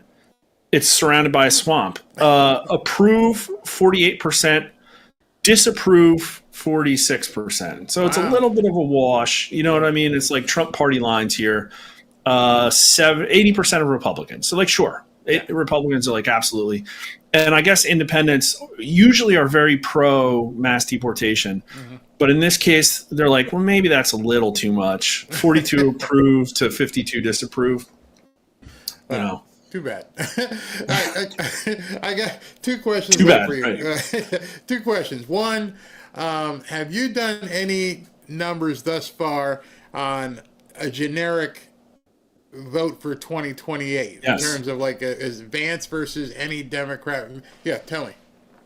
2028. I thought you were going to ask 26. We've done 28 too. 26 is fine, yeah. Yeah. Well, with 26, we put one generic ballot out. It was only 1,000 respondents. It's not a very big poll, so it's got plus or minus 3. And we had Democrats plus 1. I think the real answer is probably Republicans plus 1, which would represent a 2-point slide. But it really just comes down to how much turnout's going to be with Trump not on the ballot and how engaged he gets and how high his approval rating is. If his approval rating's super high going into 26, we could have a whole nother fall of Trump rallies and some wild stuff. Then you also saw Atlas Intel put out a Democrat plus 9 with a 3,500 point poll. And that's 5 times the margin of error to the left of where I think the real answer is. So that's questionable. We did a couple of head-to-head matchups not in our overnight polling, but we did one for Stephen A. Smith, and that showed that J.D. Vance, I'm trying to remember, Stephen A. Smith trailed J.D. Vance by, I think it was 5 points. Wow. J.D. Vance did not get over 40. And then we did another set of matchups that pit him up against AOC and Bernie, and he beat AOC by a few points and lost to Bernie by a few points. Again, these are not big polls, and they were really early, 2 months ago. So I think you got to come out of the summer, and the fall is really the right time to take the first sample. I did see a poll that was done by Overton Insights, which is a new pollster, but I looked at their numbers and it seemed okay. They had Kamala Harris beating J.D. Vance by 4 points. But the problem, I know, Barry, but here's the problem. It's so early. There's been so much oxygen sucked out of J.D. Vance's opportunities for making a national name for himself. It's just the truth, and that will change. And then we all know that it really comes down to what happens on the stump, because he's going to absolutely eviscerate her in a debate in a way that makes Trump look like, Trump debates well, especially against establishment scumbags, but she is a totally different archetype. It's like trying to punch a cloud, and he's going to be able to do it, right? Like he's going to be able to just, I think, dissect her on the national stage in a way nicely with a smile and a wink and a nod, and that's if it's her. I mean, who knows? Do you think Gavin can slide in there? Well, no, here's the problem. This is what it makes it so tough to predict, because the Democrats are still dangerous. There are still 46% of the country who will absolutely turn out to vote for them no matter what. And then the problem is that they still as well as I do, that they've probably war gamed all kinds of things that we haven't seen yet. They want to get that Senate majority. They really want to get that Senate majority.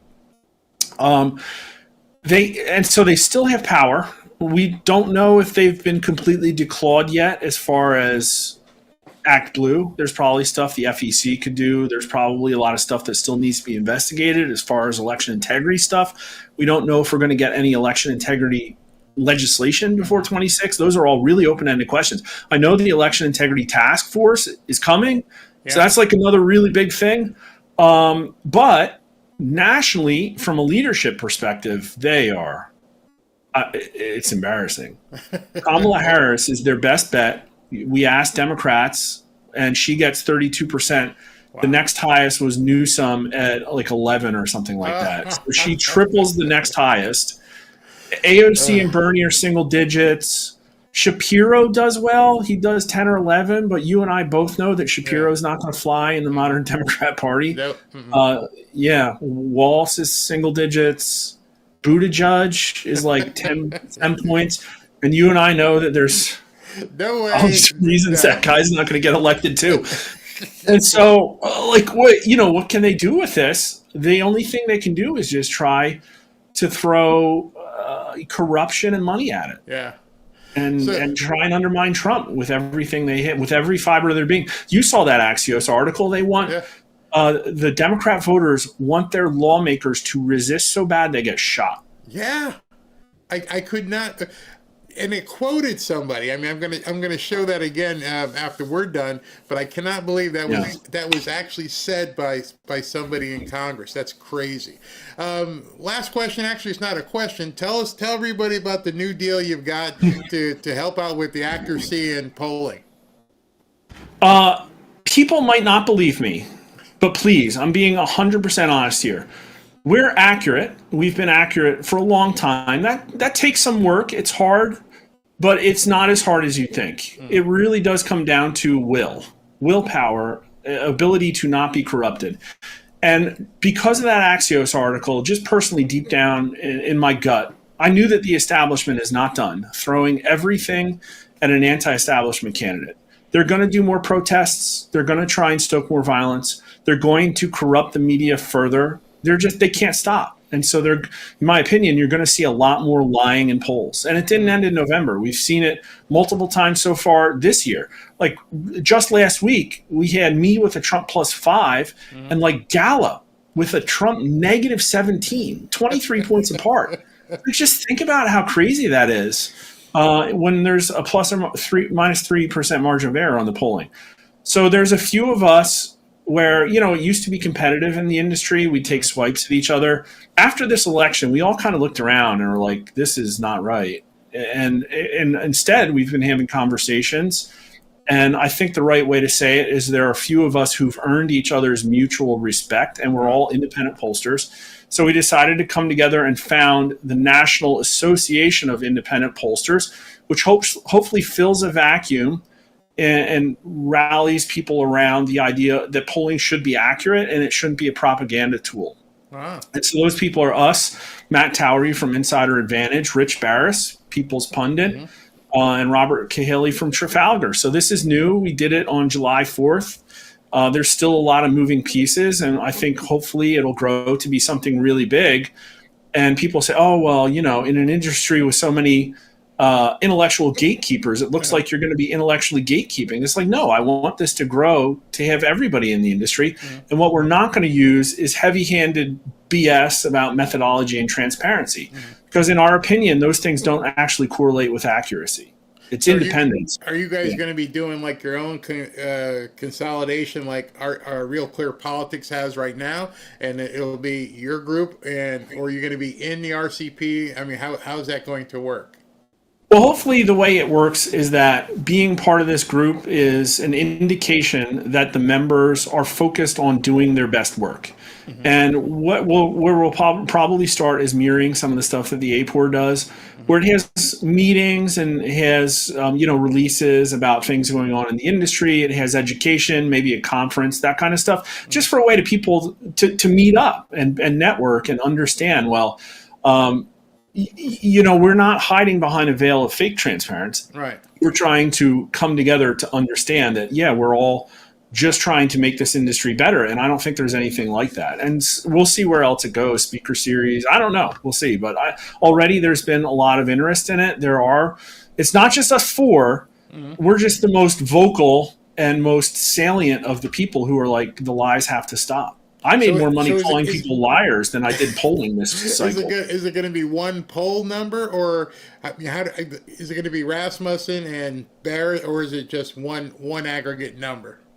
I don't think this association itself isn't going to actually put out an aggregator yet. It's not going to actually like produce numbers. Mm-hmm. It's more of like, an accuracy and integrity club is probably the right way to call it. Now, that doesn't rule out that we might not do things like that in the future. Quite frankly, Real Clear Politics does a really good job of just straight up reporting what's out there from, I don't want to say honest, but prominent. It reports prominent poll numbers. Mm. And the presentation's a little confusing. Yeah. Maybe someday what they'll be able to do is have a little filter where you can turn on and turn off members of our organization and the Real Clear Politics aggregate. Maybe something like that. Like that's the kind of thing we're thinking of where this might be able to go. Because I can tell you, if I take our numbers, the four of us plus another couple, and chart them compared to big mainstream pollsters. Just in April, what you saw with Trump's 100 days is that we were kind of tracking pretty close to each other. Let me get it in camera. And then the bad pollsters went bloop, like just dropped, like right before 100 days. And we're all standing around like, what happened? And you can see it on the charts. It's ridiculous. Yeah. And it was a lie. They were literally lying for propaganda purposes. Or getting paid. Getting paid to lie. That'd be the other thing, too. A little bit of both, yeah. Well, Mark, thank you very much. Can't wait to talk to you. Love talking numbers with you. It seems like just having an open conversation with people. People love hearing it. It's not. You can tell when people are feigning in an interview, and I just love talking to you because we can just talk about numbers, and you're so knowledgeable about them. So Thanks. Keep it up. Have a great weekend. Yeah, appreciate it. Thanks again, Barry. Thank you. I hope you guys like hearing from Mark Mitchell. He's got these numbers. You're gaining insight from him as to what's going on with a bunch of the stuff behind the scenes and how things are being charted and how different things are affecting different things. These matter, but I think one thing you heard right there, as he said, we just touched on it just a little bit. You got to worry about what some people are doing and how they're aligned and what they're foreseeing for the future. There are people who are already out there who think, hey, in 2026, 2028, my bread might be buttered this way versus this way. So I'm going to position myself for the long run. Be very careful as you're hearing people, because what I try to do is make sure you have no doubt where I am. There is no doubt. There's no room. There's no way to wonder. I am all in on Trump. If when he's no longer in office, I'll decide then what I'm going to do. But you don't hear that from a lot of people. They want to position themselves so they can move one way or the other. And I don't know. Maybe that makes people mad at me because I'm unapologetically in on Trump. And I'll continue my show in terms of some of the stuff I got to show you in a couple minutes.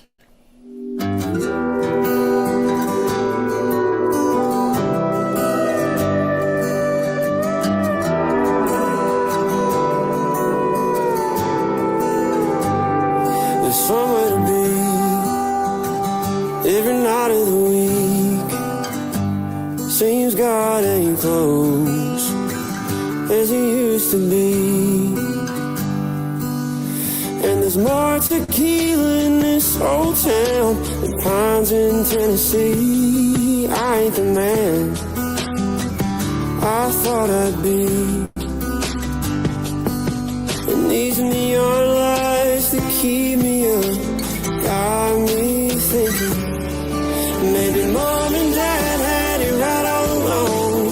We're too old to still be alone, and we ain't happy ever after all. I'm just saying it wouldn't be as bad as we made it out, living in our hometown.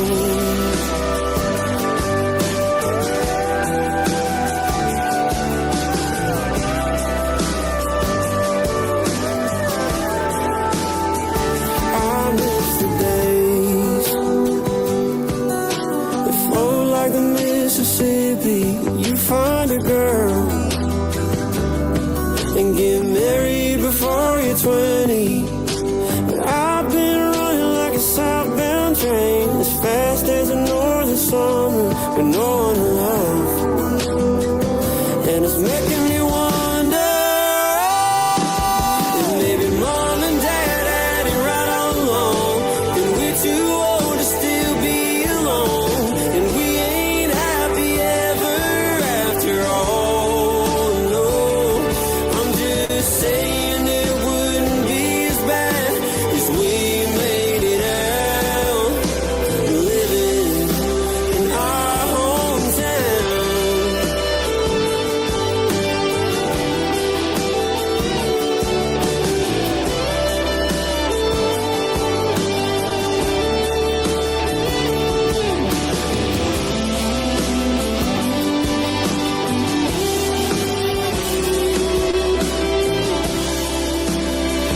Said if you buy whiskey, don't overdrink it. If you find love, don't overthink it. Just find yourself a good one, and don't you let it go. That's what they told.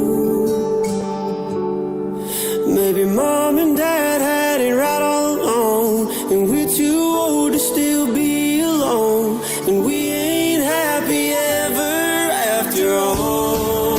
No, I'm just saying it wouldn't be as bad as we made it out, staying in our hometown,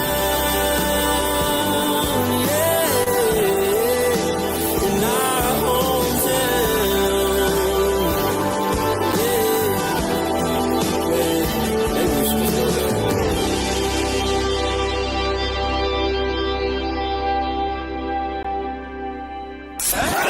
Welcome back to Fanfare with Barry Cunningham. Alrighty, back. Had to run to the little boys' room there after sitting here talking to Mark, and whew, yeah. Sometimes you get into these conversations, they just run. Little house cleaning note. Tomorrow I will not be doing a show. Those of you guys know my sister has fallen ill, so I'll be on a plane heading north tomorrow. Got to be at the airport sometime, I don't know, about 10 or so.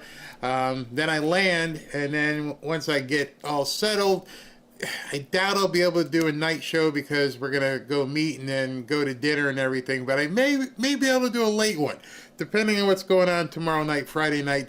Maybe I can go live about 10 o'clock. But if anyone's going to hang out, we'll know.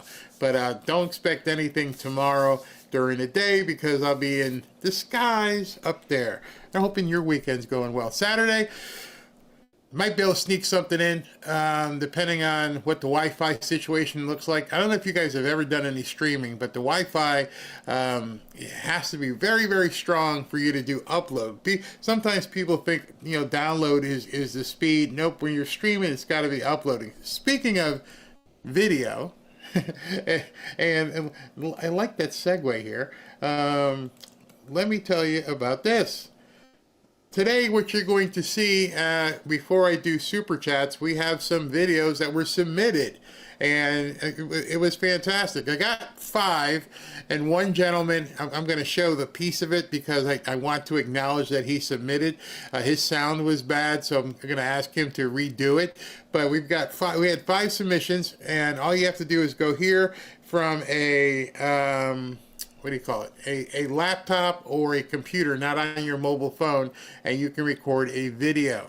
Ashley said she had something that she just sent to me. 1 second, in terms of a scoop that Reagan Reese Center. We love having these people in the White House. Yes, that's very, very, very cool. Let's see, what's Reagan got here? I'm bringing it up so I can show you guys. All right. Remember when she was on the show, the days all run together. She was on the show one day last week, no, this week, and she said she was working, I think it was Monday, she's working on a scoop, that she was writing an article. Well, here's the article she just posted. New on the Epstein files fallout per admin sources. Quote, Bondi did have a tranche of Epstein-related docs on her desk when she was looking at a client list, but she hadn't reviewed what she had yet. The Epstein files phase 1 binders were a mistake, and the admin tried to contain the fallout afterwards. Some close to Bondi think she is taking the fall for lower level guidance on the situation, something I was talking to Ashley about earlier. The president still has confidence in Bondi. A deep dive into what went down on the Daily Caller. It says top Trump officials admitted they're pissed at how the story was handled. And here's the actual story. So let's dig in and see if we can't see. Let me see which window I should pull this up on. Wait a second here. All right, so that will look better in window 47. Let's look at window 47. Thanks, Ashley. You just hijacked the rest of the show, but that's okay. It's Reagan. All right, so this is story from Reagan Reese. Let's look at this. All right, so exclusive. Top Trump officials admit they're pissed at how the Epstein story was handled. This is in the byline. This is Reagan Reese. It's her story. She just filed it at 3:08 p.m. Today, as you can see there. All right, let's get past the ad. Top administration officials admitted to the Daily Caller that they are upset with the way the investigation into the files was handled and explained some of the missteps along the way. Coming off a July 4th weekend, Axios published that memo that we now know about, saying that there was no evidence that that guy did anything. It was an abrupt shock at the president's base, especially after Pam Bondi previously acknowledged that she was reviewing a client list, and a group of MAGA social media influencers received a phase 1 binder of those Epstein files. You guys remember when they were all dancing around and they had their binders and everything. Admin officials say they are frustrated and feel like the DOJ dropped the ball by overrepresenting how much they had to take down Epstein's alleged stuff. You can arrest all the drug leaders and cartel leaders, but people want closure on this case, and the Attorney General must find a better way to reconcile this, one official told the Daily Caller about the public response. Senior administration officials also expressed confusion to the Daily Caller on whether the case was, quote, truly closed, unquote, after the memo went out. One source said the memo from the DOJ read like it was closed, but noted there are still sealed documents in various ongoing cases. I will bring your attention to this word, ongoing. Very important. A third source told the caller that very few people actually knew about the memo being published. Interesting. As MAGA grapples with the abrupt ending to the investigation, which hasn't ended, many have pointed back to Bondi's previous comments. A month into the administration, she went on Fox News and asked Bondi, and John Roberts asked her about the so-called list. You guys know what was said. There is the video. She's like, it's sitting on my desk, yada, yada, yada. The apparent flub has been a point of irritation within the administration. One senior administration official told the caller that it was known that there was never a list or smoking gun at the time Bondi went on Fox News. Interesting. The official said that they were unsure why Bondi made the comments and added that generally the DOJ was prone to over-promising.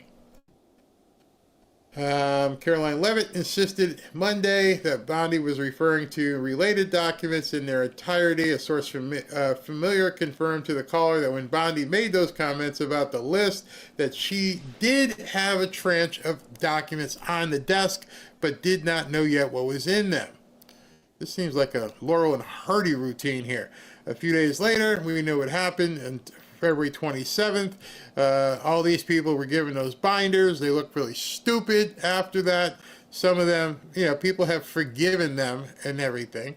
And here's them all coming out with their binders like they got something special. They got a souvenir from the White House. Oh, man. But everybody forgave them. Understand, every one of those people that you saw, they're still on X, still getting lots of engagement, still talking, and it's like it never happened. Okay, continue. But internally, the binders were recognized as a major misstep. Yes, they were. Let's get to something good here. Less than 2 months ago before the answers around the FBI. Around the FBI, one senior administration official said that no one was satisfied with the end result and felt like the DOJ dropped the ball on the investigation. I'm looking to see if they mention a couple of those people that we know of in the FBI. Look, this is appearing like it's going to have no end to it. I'm looking here, and yep, I'm right. Nothing conclusive here. This guy, are you still talking to him? This guy has been talked about for years. This is what President Trump said. So there's nothing in this article, although now we've got some information from people in the administration. There's not really anything in here that's of new. Other than the fact of, President still has complete confidence. See, there's one of the things that, actually, should I say it? I don't know. That article, which is a scoop, isn't really much going to quell or stop the insanity that's going on. It's just probably going to feed it more because people are like, well, see, what about the stuff that was on her desk? Can we see that? But that's why I wanted to point out that term, ongoing. And I wonder how much of the stuff that we're seeing, the uproar, is a bleed over from other people. Stay with me here. None of you really had any engagement, interaction with Pam Bondi. She didn't have a big X following. She didn't have a big YouTube following. She didn't have a big Rumble following. Nope, she didn't have any of that. Some other people had big, giant followings. Some other people had big, giant channels that they used to do videos and stuff on. You didn't hear Pam Bondi saying a whole lot of stuff before the election and over the last year that this and this and this and this and this was going to happen. You heard it from other people. And I think why there's such a complete disconnect is because those other people have strong, large, cult-like followings that can't accept that potentially the people they heard information from didn't know what they were saying. And for people to accept that, it requires a lot of introspection and looking in the mirror going, was I given correct information, or was I just part of an entertainment enterprise? Nobody's talking about that right now because it literally is more of a third rail than those files. Because at this point, people would have to think, well, then I heard this and I heard that, and I saw this video and I saw him say this, and I saw this guy say this, and I saw this guy on this show, and And nobody's questioning them. They're questioning her.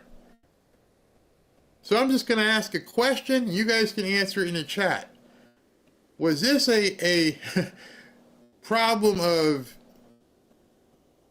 Pam Bondi's messaging? Or was this a problem that President Trump or Pam Bondi brought in people who had created an atmosphere of expectation? Because I'm wondering how many people really dug deeply and talked about things and understood what the rumors were and all this other stuff, if it weren't for the people who had giant followings talking about it on an ongoing basis. Were the wrong people hired? Did President Trump make a mistake, or did Pam Bondi make a mistake? Whoever did it and brought in people who built up immense expectations, tremendous expectations. Was it all entertainment? I don't know. And that's the question I think that we need to also asking is like, where did you get your expectations that this and this and this were going to happen? Or that the FBI was going to move out of this building, or that this was going to change, or that was going to change, or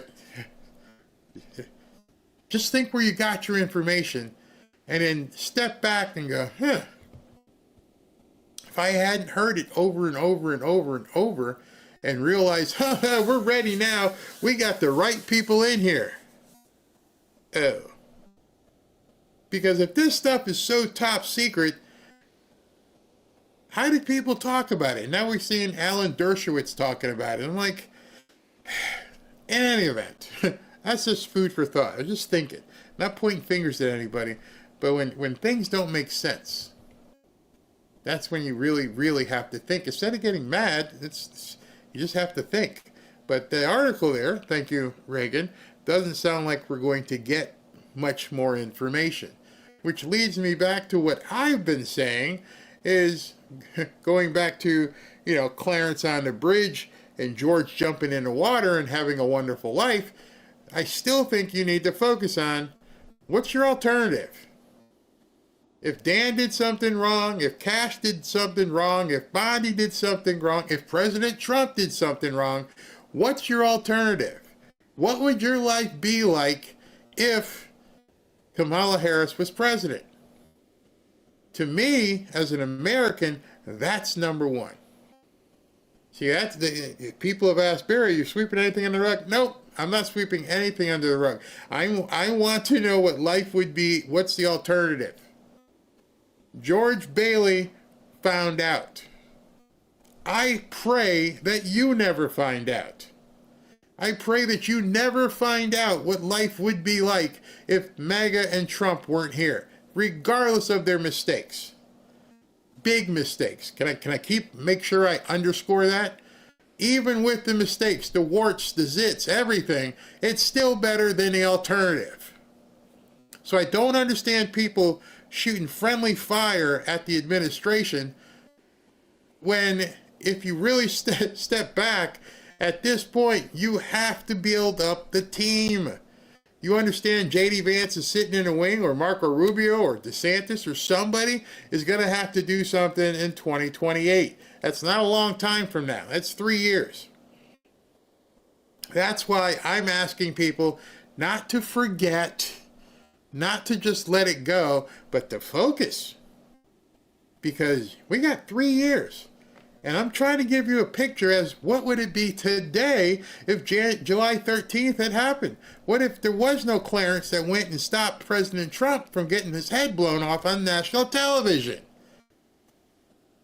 Because I perfectly, and I'm sure many of you believe that he was saved by God, saved by the grace of God. He had his Clarence. Clarence was somewhere and he flew in and went, whew, and he swatted the bullet to give us all this moment to be and live a wonderful life. But too many people are not even thinking about what would it be like. So that's what this show has been about. Let's continue. Oh, that's the wrong one. Hold on. Okay. It is our lowest. Hold on, let me get to the point where we were, and because there's some good stuff coming up here. Okay, here's this guy. Excited? Just turn around and keep yourself and your family safe. Do you think that this was an isolated incident, or do you think there's a national threat of a left-wing militia that is targeting ICE and CBP? Well, I think you have some very stupid people in the left who have some money that are making it available to these people, because you look at the guns they had, they were brand new. You look at even the clothing they were wearing, it looked like it just came out of some military shop. So you have some very stupid people that if anything ever happened, they'd be the first to go. They don't understand that. They'd be the first to go. They'd be the first ones hit. But there is money being put behind people. When you look at the weapons they have, the newness of the weapons, rifles that just came out and they have the latest model. So there's something going on, and we'll get to the bottom of it. So President Trump acknowledges that there's probably some sort of militia being formed, a well-funded militia. And so that now they're at the point where, like Mark Mitchell said, and I said yesterday, I'm going to show it to you again here in a second, where they're advocating, openly advocating for violence.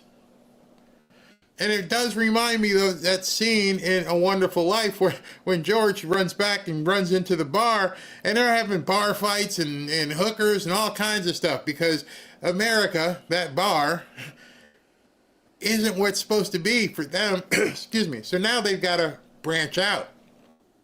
They've got to make and impose their will on you because they're not getting their way.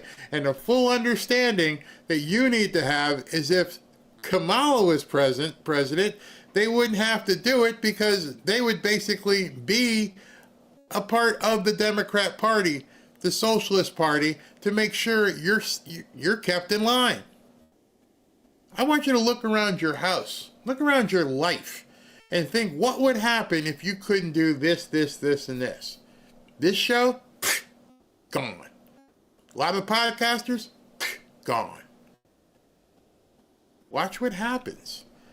If that's why I'm planning the extinction of this show, if they somehow take power. People who think they're waffling, oh my God, can you imagine them? Can you imagine them trying to pretend like they're walking the fence? There's people out there, and they're like, hey, I'm just a news person. I don't really go one way or the other. You watch how fast these people become, start denying 3 times before the cock crows in the morning. We've talked in the past a lot about the unfortunate turn to the hard left that Democrats have made, but in the last week, it's become surreal. We had this minor official, a Democratic official, Sadie Perkins, and she posted that she was almost happy that we lost over 100 people, the majority of them children, in this flash flood in Texas. She said they were all white and therefore they were discriminatory. I've never seen anything like it. And then people weighed in and they had some atrocious comments. A pediatrician was almost gloating. And they had a variety of mechanisms to show how grotesque and ghoulish they were. One group of people said, was global warming, you people in Texas, or by the way, I think there's more wind turbines and solar than almost anywhere. You people denied global warming, this was caused by global warming, and therefore you got your just desserts. It was not caused by global warming. It was a once in a century flash flood of a magnitude no one had seen in 100 years. And then there was other people who said that you supported the Doge cut, so you got what you deserved. And in her case, she said, you're white people. So it's very, very, very disturbing. At the same time, it's more than disturbing. It's what life would be if President Trump wasn't in the White House. When somebody can pick up their phone, their laptop, or whatever, and post stuff that vile, and then get other people to agree with them, hey man, these white people, those little girls, they were Christian, they deserve to die. Yeah, you're right, girl. Yeah, they all deserve. Ooh. And you go through these threads and you're like, wait a second. What is going on in America? What is going on? What kind of people are out there saying they deserve to die? Especially those white people. Many of you are white. You see what people are thinking about you. What did the other lady call them? The hetero-patriarchal white people. They want to do away with you. What's stopping them? If you have a visceral hate, and that visceral hate enables you to openly, for millions of people to see, that you guys should die. Doesn't it remind you of, like, I don't know, 1940s? When a bunch of other people, you guys should die? And now you're putting in people in Somalia and Minnesota, and you're putting in crazy Marxist mayors and things of that nature. And you're wondering, do you have a doubt? I mean, we've been here for 2 hours at this point. Do you have a doubt what life would be like if President Trump wasn't president? They're telling you. Believe people when they tell you who they are. And as I'm compiling this stuff, I'm like, man, this really is like It's a Wonderful Life. It really is. We're getting to see right now, as people are bitching about Epstein and I'm not going to vote for him. This is what I did. I don't want nothing to do with this. And the poll numbers are shifting. And I'm like, well, what's the alternative? If Robin cooks something and I'm like, I don't want fish again. You want some liver? Oh, I'll eat the fish. Yeah, I'm gonna gobble up this fish.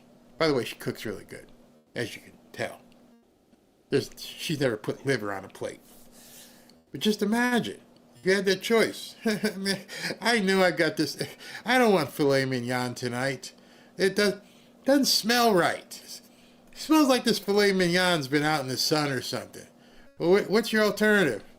I don't know, cornflakes? You got to think. And if you don't want to think for yourself, if you're so angry, think about the people around you. See, every decision I make, and I mean every, regards around a few people, close-knit circle. The woman out there, my daughter, and her kids up in North Carolina. And then, as I've said, I'm flying up to Connecticut tomorrow to visit my sister. Very close-knit of people that I'm like, what about their lives? I'm the oldest in the family, so being the oldest brother, I got to go take care of things. When my mom passed, it's like, all right, you got to take care of things. Right now, you are the big sister and the big brother.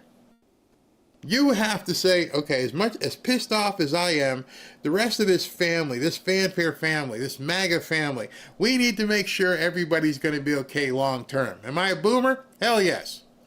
Do I want to make sure the gen whatever, that the grandkids are secure? Yes. If it means I have to push aside something I really, really am pissed off because I need to make sure that this happens, then you got to do it.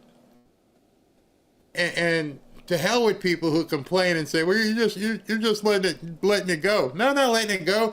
I know what I need to do for them because these people want to kill them.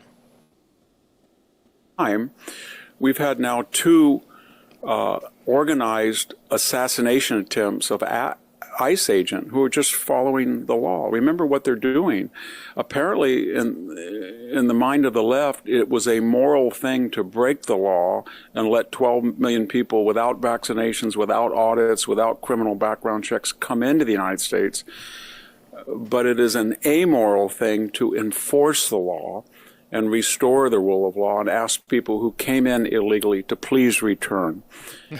I think the Beatles and Paul McCartney wrote the song Helter Skelter, and they wrote it about Charles Manson, where up is down and down is up and left is right and right is left and wrong is right and right is wrong. Hey, we're going to open the gates and let 20 million people come in. And now you've got President Trump who's like, you got to get out. So I want to ask you a question. If in November Kamala Harris had won, what would the border look like today? While you're pissed off about Epstein, what would be happening at the border today if Kamala had won? Let that nightmare play in your head. You think the Epstein trafficking was bad, you ain't seen nothing. It'd be on steroids. They'd be like flung open and probably have to have traffic down there, traffic cops directing. There wouldn't even be a stop. They would have to crawl through mud. They wouldn't have to climb walls. Just tear all that shit down. Just tear that down. It's open. Open borders worldwide. Let them in. Planes, trains, automobiles. That's your nightmare that you should be looking at like George Bailey going, yeah, oh yeah, where's Clarence? Clarence! But in that conundrum, we've had now 10 people arrested, and they were kind of Antifa types. I'm not saying they were Antifa, but they were dressed in black. They had radios, they had semi-automatic weapons, they had body armor. They were young, mostly white kids. It looked like they were children of the middle class, and they shot an ICE agent in the neck, and they had a gun battle. And then this was following an earlier assassination attempt. Now, you think that the Democratic Party would be worried, but we've got even more disturbing reports that Democratic congresspeople said, well, what are we supposed to do? We meet with our constituents, and they're telling us that one of us should be shot. I don't mean shot by punishment, that they're urging us to use violence and being willing to be shot by others to promote a radical agenda. And that's many of your Democratic colleagues are facing angry voters back in their districts. According to Axios, some are even being told they need to be more willing to go out there and get shot when fighting. That was a direct quote, get shot when fighting back against some of Trump's policies. One House Democrat saying, quote, and I'll read it to you, our own base is telling us that what we're doing is not good enough. There needs to be blood to grab the attention of the press and the public. How do you respond to that, Leader Jeffries? Are Democrats not meeting the moment, not doing enough to fight these developments? Well, we are in a more is more environment in terms of the unprecedented assault on the American way of life and our country that has been launched by Donald Trump. And then you saw that guy isn't just some politician. That's the Democrat leader in the House of Representatives who was just told, hey, man, there's a scary story out. And the story says that someone in your party has been told, y'all need to die on this hill. Don't worry about it. Get shot. A prudent person who gave a shit about life would say, nah, well, I've spoken to that person and I've told them they need to, tamp it down. You didn't hear that. You didn't hear any sort of condemnation. You didn't hear him say, I feel so bad about that. I know we've got to dial this back. That's not America. That's not who we are. Nope. It's Trump guy. Yeah, that's the problem. So in other words, what you just said was, if that Trump guy wasn't here, it'd be okay to start, taking shots at people. Because if the only reason why, at this point, you can't address it is because it's Trump, then without Trump, are we target practice? Unfortunately, unlike a stationary target, some of us will shoot back. But then you have to wonder, this is where they are. And the more of this stuff you see, it's not fantastical.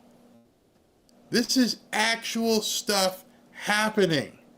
And if it's happening with him as president, what do you think life would be without him as president? Hakeem Jeffries, didn't you? He was posing with a bat, like he was going to club people in opposition to the big, beautiful bill. I could go on with all of these examples, but I mean, this is an age in which people tried to kill Donald Trump twice. And we know what happened to Steve Scalise and other congressional personnel.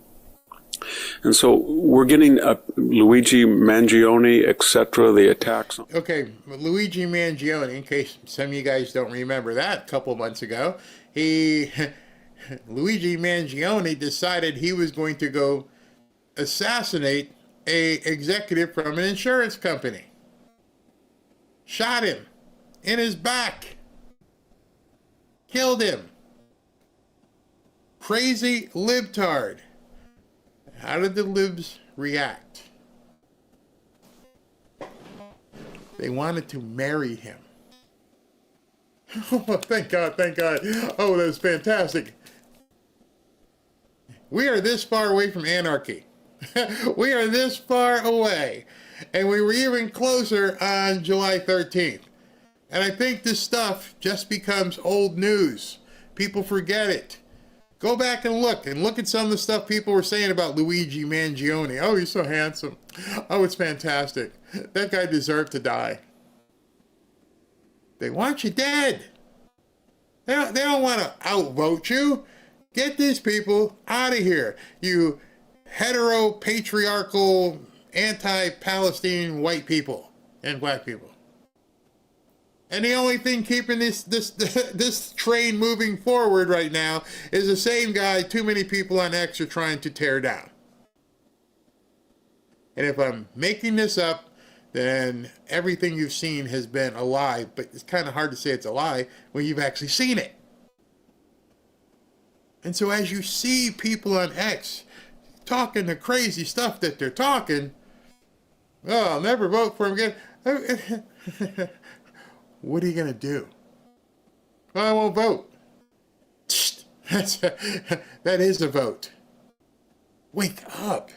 On Jewish people in Washington, D.C. We're getting to the point now the left is entering the era of sedition, insurrection. We had Karen Bass go to a park and confront ICE agents who were federal law enforcement people obeying and enforcing and trying to restore the legitimacy of federal law, which surpasses municipal and state law, remember?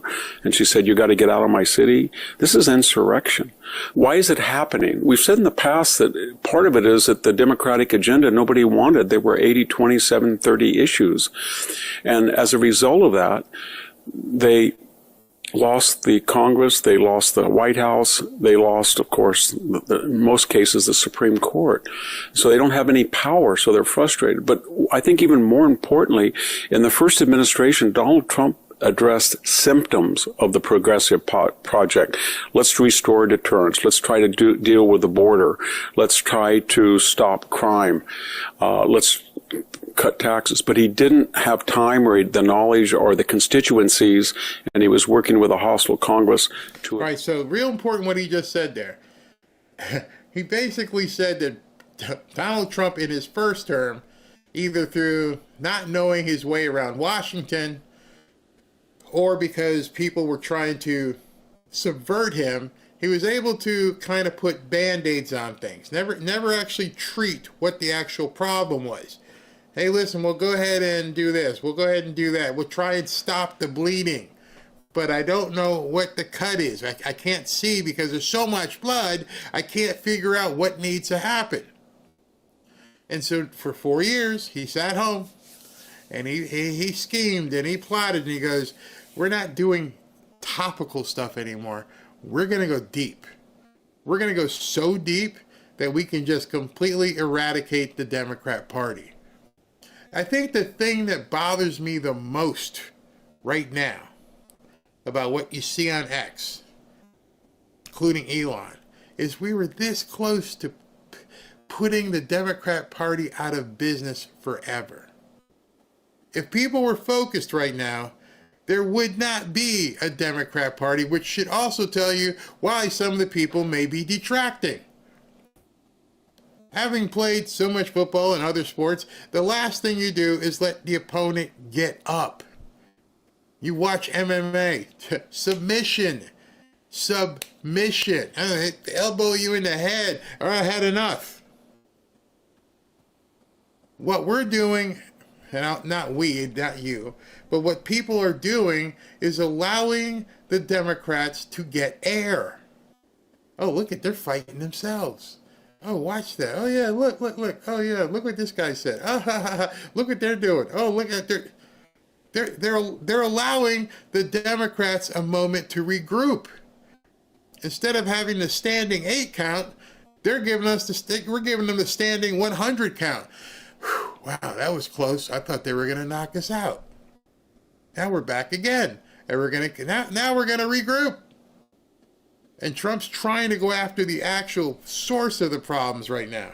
Address the root causes of those symptoms. This time he's saying this lunacy, it's caused by certain institutions, foundations, universities, the Democratic Party, public broadcasting, the media. And so what he's doing is he's going after blue-stocking left-wing law firms. He's going after the endowment and taxing university endowments.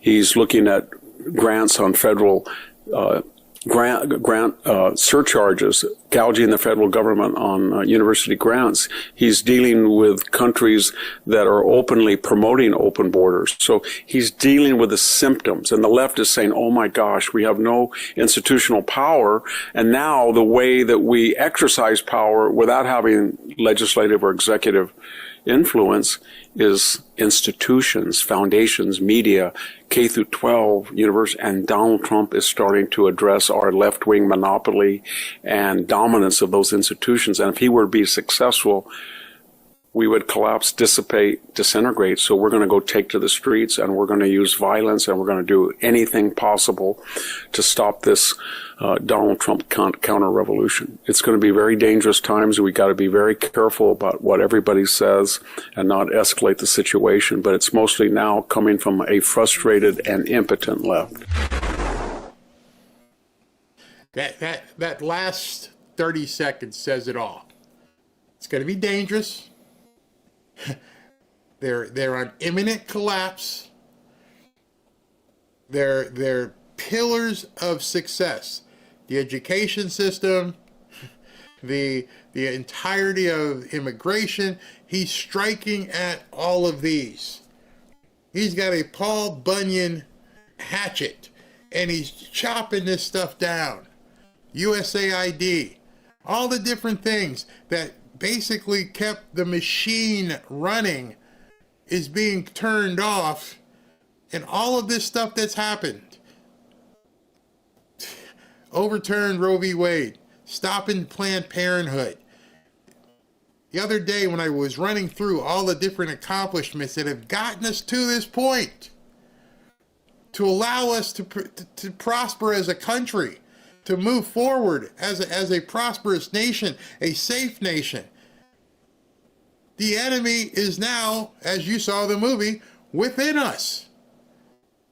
How many of you thought if we vanquished all of these things, Planned Parenthood, the Doge stuff, the USAID, we stop immigration, how many of you would have thought at that point, wow, he's doing a bad job? Man, I can't vote for him. Huh? I mean, y'all did this. We're going to win so much, you may even get tired of winning. And you'll say, please, please, it's too much winning. We can't take it anymore. Mr. President, it's too much. And I'll say, no, it isn't. We have to keep winning. We have to win more. We're going to win more. Everybody wanted that until they changed their mind about one thing. And there's even people here in the chat, so I can't take it anymore. You're throwing everything else away, huh? I can't deal with it. Just a second ago, I looked over. Ashley told me don't even acknowledge them anymore, but I'm like, I can't understand people. I just went through. Victor David just went through. Hey, look, these things are being chopped out. The universities. Boys can't play in girls' sports anymore. Lear Thomas gets his medals taken away. Over and over and over and over. But that's it. I didn't get these files. I'm done. And that's who I'm directing this video at, is because those of you, even the people here anonymously who said, I can't do it anymore, I'm asking you, theoretically, figuratively, to just imagine if what you are saying actually happens. I can't do it anymore. Okay, well then enjoy your life under a socialist communistic regime. Maybe that's what you really want. Because there's no possible way walking, talking, thinking, frontal lobe having person would say there's an alternative to what this guy's done in 6 months. 6 months. And you've got people on X go, hey, can't vote for him. Oh, no. Okay. Good luck with that. I know I don't see the disconnect between the two of us, and I'm sorry that I'm missing it. Here are you and the Inspector General, Michael Horowitz, answering the same question. Do you think this is vindication? It is. I mean, the FBI's had to wait 2 years while the president and his followers lied about the institution. Finally, the truth gets told. Does your report vindicate Mr. Comey? It doesn't vindicate anyone at the FBI who touched this, including the leadership. The IG said... All right. So, segue into another part of life without President Trump. Life without President Trump, you would have people like him still at the helm of the FBI. Is that what you want? Because he and Brennan and his, boys and then the 51 intelligence officers, they'd all be running around too. It seems like I posted this. No, I didn't post it. I saw this. And you guys know General Michael Flynn. Brennan and Comey and former DNI, longtime bureaucrat, consumed by the deep state, James Clapper, the architects of a silent coup. They didn't just lie. They launched an, quote, internal war. I think I've been telling you we're in a civil war. On a duly elected president and the American people who put him there. This wasn't oversight. It was treason wrapped in a security clearance, a covert operation carried out from within the highest levels of our own government. They weaponized the agencies we trusted. They falsified intelligence. They abused every tool meant to protect us, to target us instead. And for what? To stop Trump, a duly elected president of the United States, and to undermine the American system of government and stop you.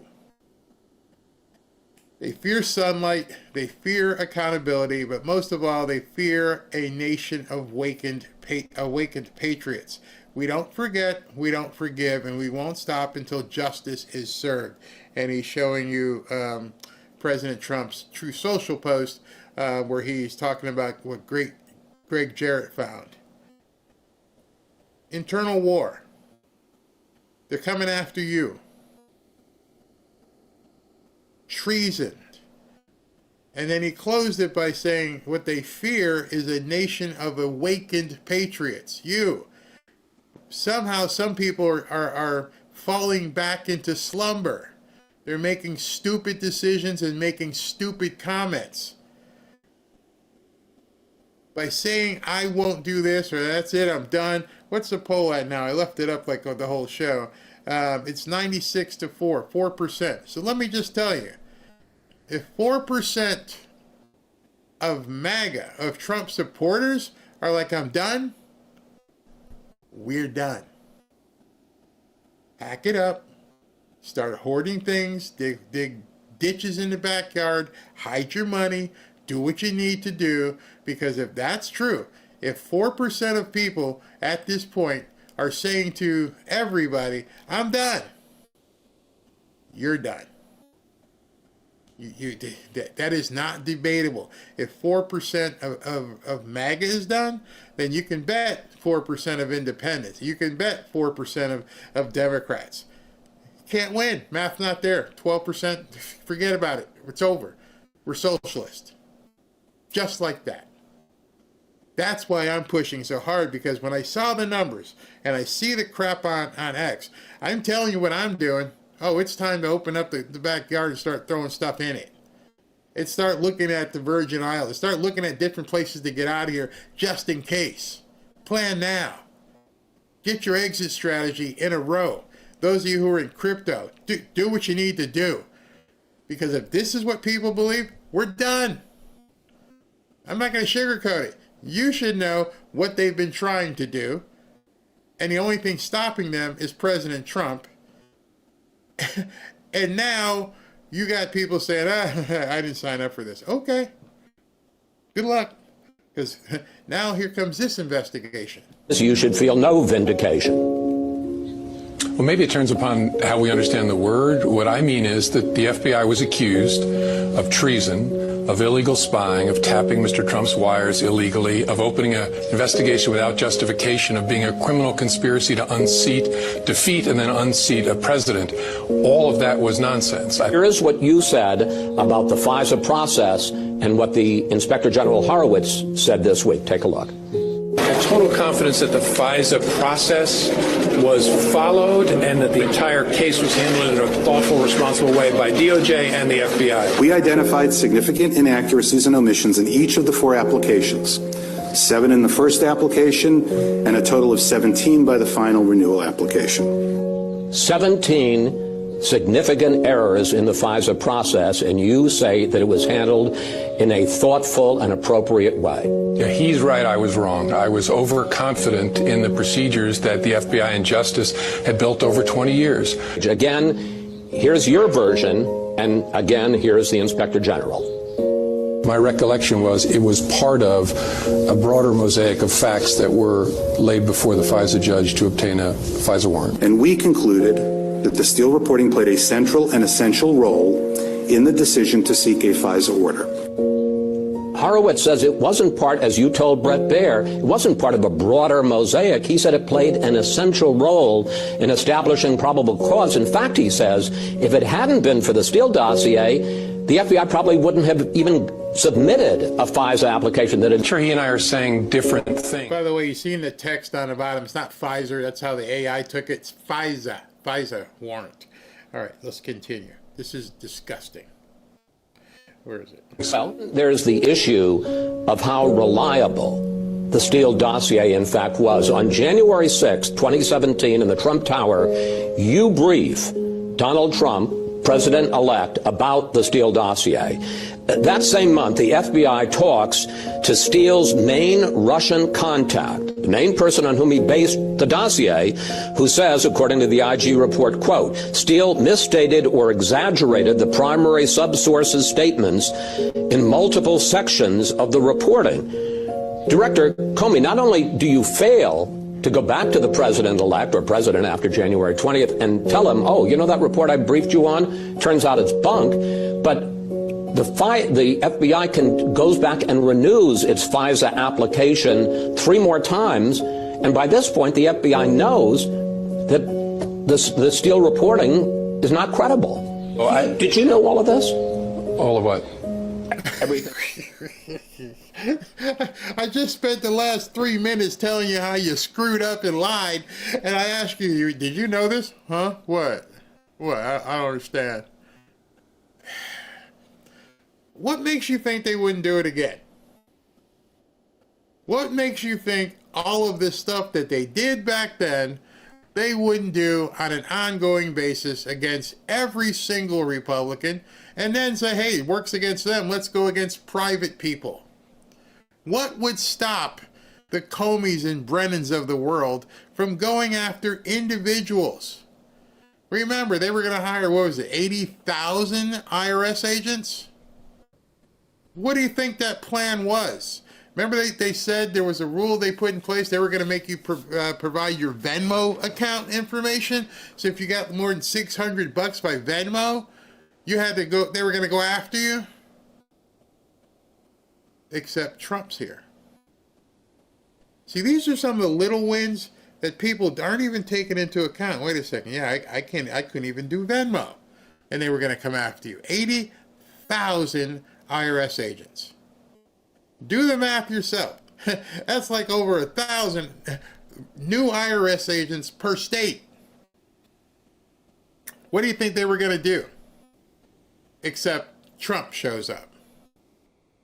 Why do you think Comey and these people work so hard to try and destroy Trump? Because of where they wanted to take things.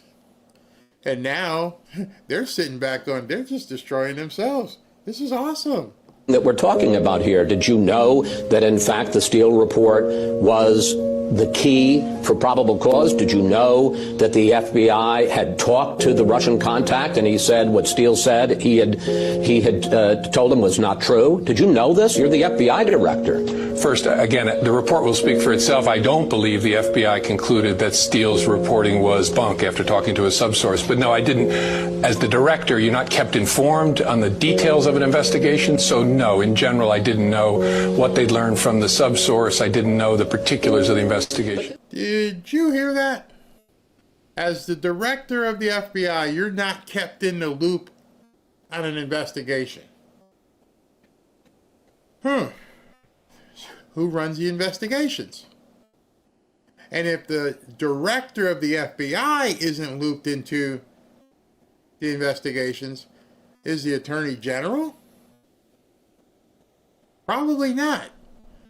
So when everyone's screaming at an Attorney General that may have given out some disinformation, was she given the right information? There's a number of FBI agents out there who are screaming, who will tell you some of these people are merely figureheads. I've interviewed them. You've probably heard from them. This is really deep rot. This isn't some investigation, sir. This is an investigation of the campaign of the man who is the President of the United States. And there is, I've left for last, the worst misconduct. In August of 2016, just 2 weeks into the investigation, the CIA tells the FBI that it actually has a relationship with Carter Page, that when he has these meetings with the Russians, he actually goes back and he tells the CIA about it, but you never tell the FISA court that. And in fact, in 2017, an FBI lawyer doctors a document. The CIA said, oh, Carter Page, he's a source. And he puts in the application, he's not a source. Yeah, I got to take issue with I'll answer the question, but one of the predications of your question, the Inspector General did not find misconduct by any FBI people. He found mistakes and negligence and oversight. No, that's not true. In the case of Kevin Kleinsmith, he has referred it for a criminal investigation. Right, but that's not been resolved. This business with the lawyer changing some email to a partner on the team. I mean, you make it sound like it's not much. It's very important. It's very important. I mean, not a source to not a source. And as you're watching this, understand he's not a friend of Donald Trump. Chris has never been, I believe his first name is Chris Wallace has never been a friend of Donald Trump. In fact, he's been pretty much an antagonist the entire time Trump was president. And he can't believe the words that are coming out of Comey's mouth. Cannot believe what this guy is saying, how stupid he looks. The same guy who wrote 8647. I didn't know. I was just walking along the beach. Man. Remember how we got here. The FBI was accused of criminal misconduct. Remember, I was going to jail, and lots of other people were going to jail. People on this network said it over and over and over again. The Inspector General did not find misconduct by FBI personnel, did not find political bias, did not find illegal conduct. The Inspector General found significant mistakes, and that is not something to sneeze at. That's really important. But the American people, especially your viewers, need to realize they were given false information about the FBI. It's honest, it is not political, it is flawed. It's unclear what the motivations were. On the one hand, gross incompetence, negligence. On the other hand, intentionality. Gross negligence, or they intended to do it. They intended to lie to the FISA court. So, some of you guys talking about the war and the enemy within, you saw what General Flynn said. Why don't I just give you some information that you may not be aware of to see how deep this stuff may actually be going. So now you know there's an investigation into Comey and Brennan. And some people thought it was distraction, that they just started investigating them because they're trying to take away from Pam Bondi's messaging debacle.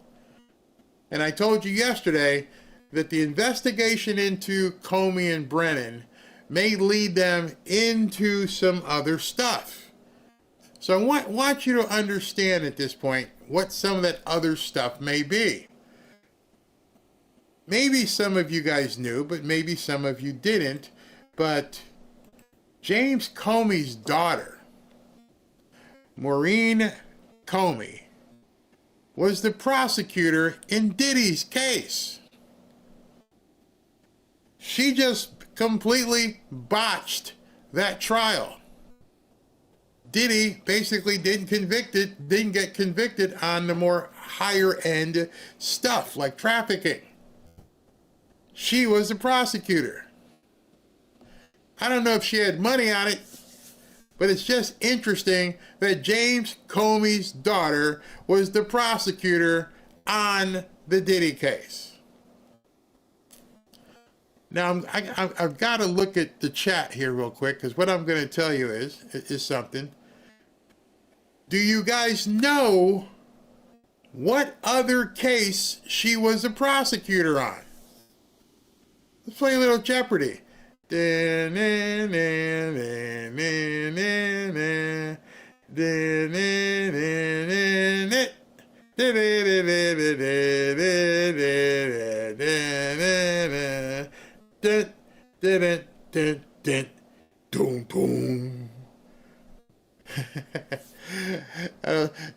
don't see it here yet. So let me tell you, what other case was she the prosecutor on? Well, she was also the prosecutor on Jeffrey Epstein's case. She was a prosecutor in also Ghislaine Maxwell's trial. Coincidinky? Coincidinky that James Comey and Brennan are now under investigation, that even in Reagan Reese's article it says something about ongoing. In Diddy's case, this prosecutor, Maureen Comey, just lost a very high-profile sex case, and she also happened to be a prosecutor on Jeffrey Epstein's case.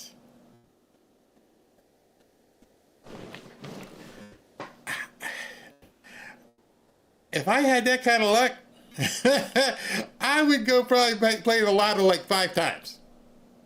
Wait a second. Did Barry just tell me that James Comey's daughter was the prosecutor on both Diddy and Epstein and Ghislaine Maxwell? Yes, I did. Yes, I did. I'm looking at people going, what? Yep. Yup. It can be too much. It could definitely be to the point where people, you're shaking your head and they're like, oh hell no. Oh hell yes. This is where we are. When I do my research on stuff and I start going through it, sometimes I think, you know itself, people aren't going to believe you. They're not going to see through it that, because sometimes as I'm digging, I go back and go, oh, Robin, you're not going to believe this. You're just not going to believe this. And she'll look at me like, huh? How is that even possible? So if they were willing to do this while Trump is president, what do you think they'd be doing if he wasn't? And I really want people to think this. Diddy walks, Ghislaine, who knows what she's doing. By the way, you know what Ghislaine's got? She'll be out pretty soon. And do you know what financially she had happen to her? You can go look this up. She got fined $750. I found that out today. I went, no. Tell me that's a misprint. That she got fined $750. Go look it up. Or I can show it to you at another time. Because at this point, the ammunition is just too much. It's overwhelming. You're in a war, and if you don't accept it, then you're going to fall to be a casualty of this war. Barry ain't making it up. I just keep showing you stuff. That was her daddy. I don't know. Sue, where's that? Sue says, where is that? I just saw it come through and it went, oh, there. She says the red pill is hard to swallow at first. You get to it after a while. Because if you're not, and I don't expect people to be this deep into this crap. It's a veritable sewer. And so the stuff on the top level, people are seeing like, oh yeah, the list thing, we didn't, like, you have no idea. None. Some of us do. But again, back to what I was saying, if Donald Trump wasn't president, then you'd never hit any of this stuff. There wouldn't even be any arguments. And so you have to begin thinking what people's motivation is for what they're saying on X if they're not telling people all this information. Either they're just lazy. I don't know. But in any event, so let's listen to what hopefully the next president has to say about this. Now, I may not speak for many of you, but I was once comforted by these contradictions within the modern left. How could privileged whites march around with a straight face decrying white privilege? How could progressives pretend to love conservative Muslims despite those Muslims' views on gender and sexuality? But the answer is obvious if you think about it. And it's a very, very dangerous and very sad answer. The radicals of the far left, they don't need a unifying ideology of what they're for because they know very well what they're against. What unites Islamists, gender studies majors, socially liberal white urbanites, and big pharma lobbyists, it isn't the ideas of Thomas Jefferson or even of Karl Marx. It's hatred. They hate the people in this room. They hate the President of the United States. And most of all, they hate the people who voted for that President of the United States in the last election in November. This is the animating principle of the American far left. Now, to be clear, it isn't true of most of the people who vote for Democrats. Most of the people who vote for Democrats, they're good people struggling to get by, even if we think that they're misguided in their political judgment. But pay close attention to what the leadership of this movement says outside of the glossy campaign ads and outside of the general election tested messaging themes, and it's obvious what animates the leadership of the modern Democratic Party. The far left doesn't care that BLM, the Black Lives Matter movement, led to a spike in violent crime in urban black neighborhoods, and it did, because that same movement also led to anarchy in middle-class white neighborhoods. They do not care that Islamism hates gays and subjugates women because, for now, it's a useful tool of death against Americans. And they don't care that too many pharma companies are getting rich from experimental hormonal therapies because in the process they're destroying the so-called gender binary that has structured social relations between the sexes for the whole of Western civilization.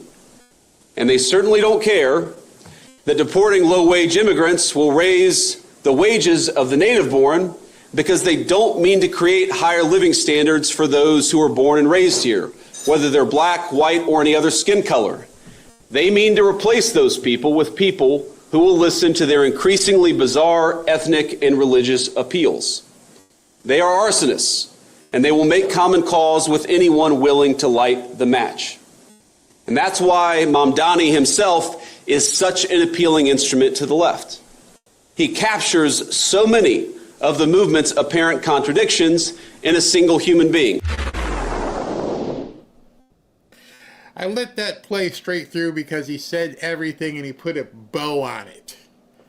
They will find common ground and joint cause with anyone looking to further their agenda. If it's Mamdani, if it's Charles Manson, they don't care. As long as it's somebody who wants to destroy the country. Oh yeah, sign up. Yeah, yeah. We want to get rid of hetero, patrio, whatever she was saying, and we wanted to dismantle America. Yeah, put her on a panel. We need some of that. We want this idiot communist to take over New York City. Give us some of that. And all of that would be happening right now, except for that one man who I talk about. And those of you who don't understand that this is what they want, and they will lay waste to everybody else, including pretty much literally lay waste to people, if they don't get their way. Like he said, they're arsonists. That's the vice president. That's who you voted for. They're arsonists. They want to burn it all down behind them.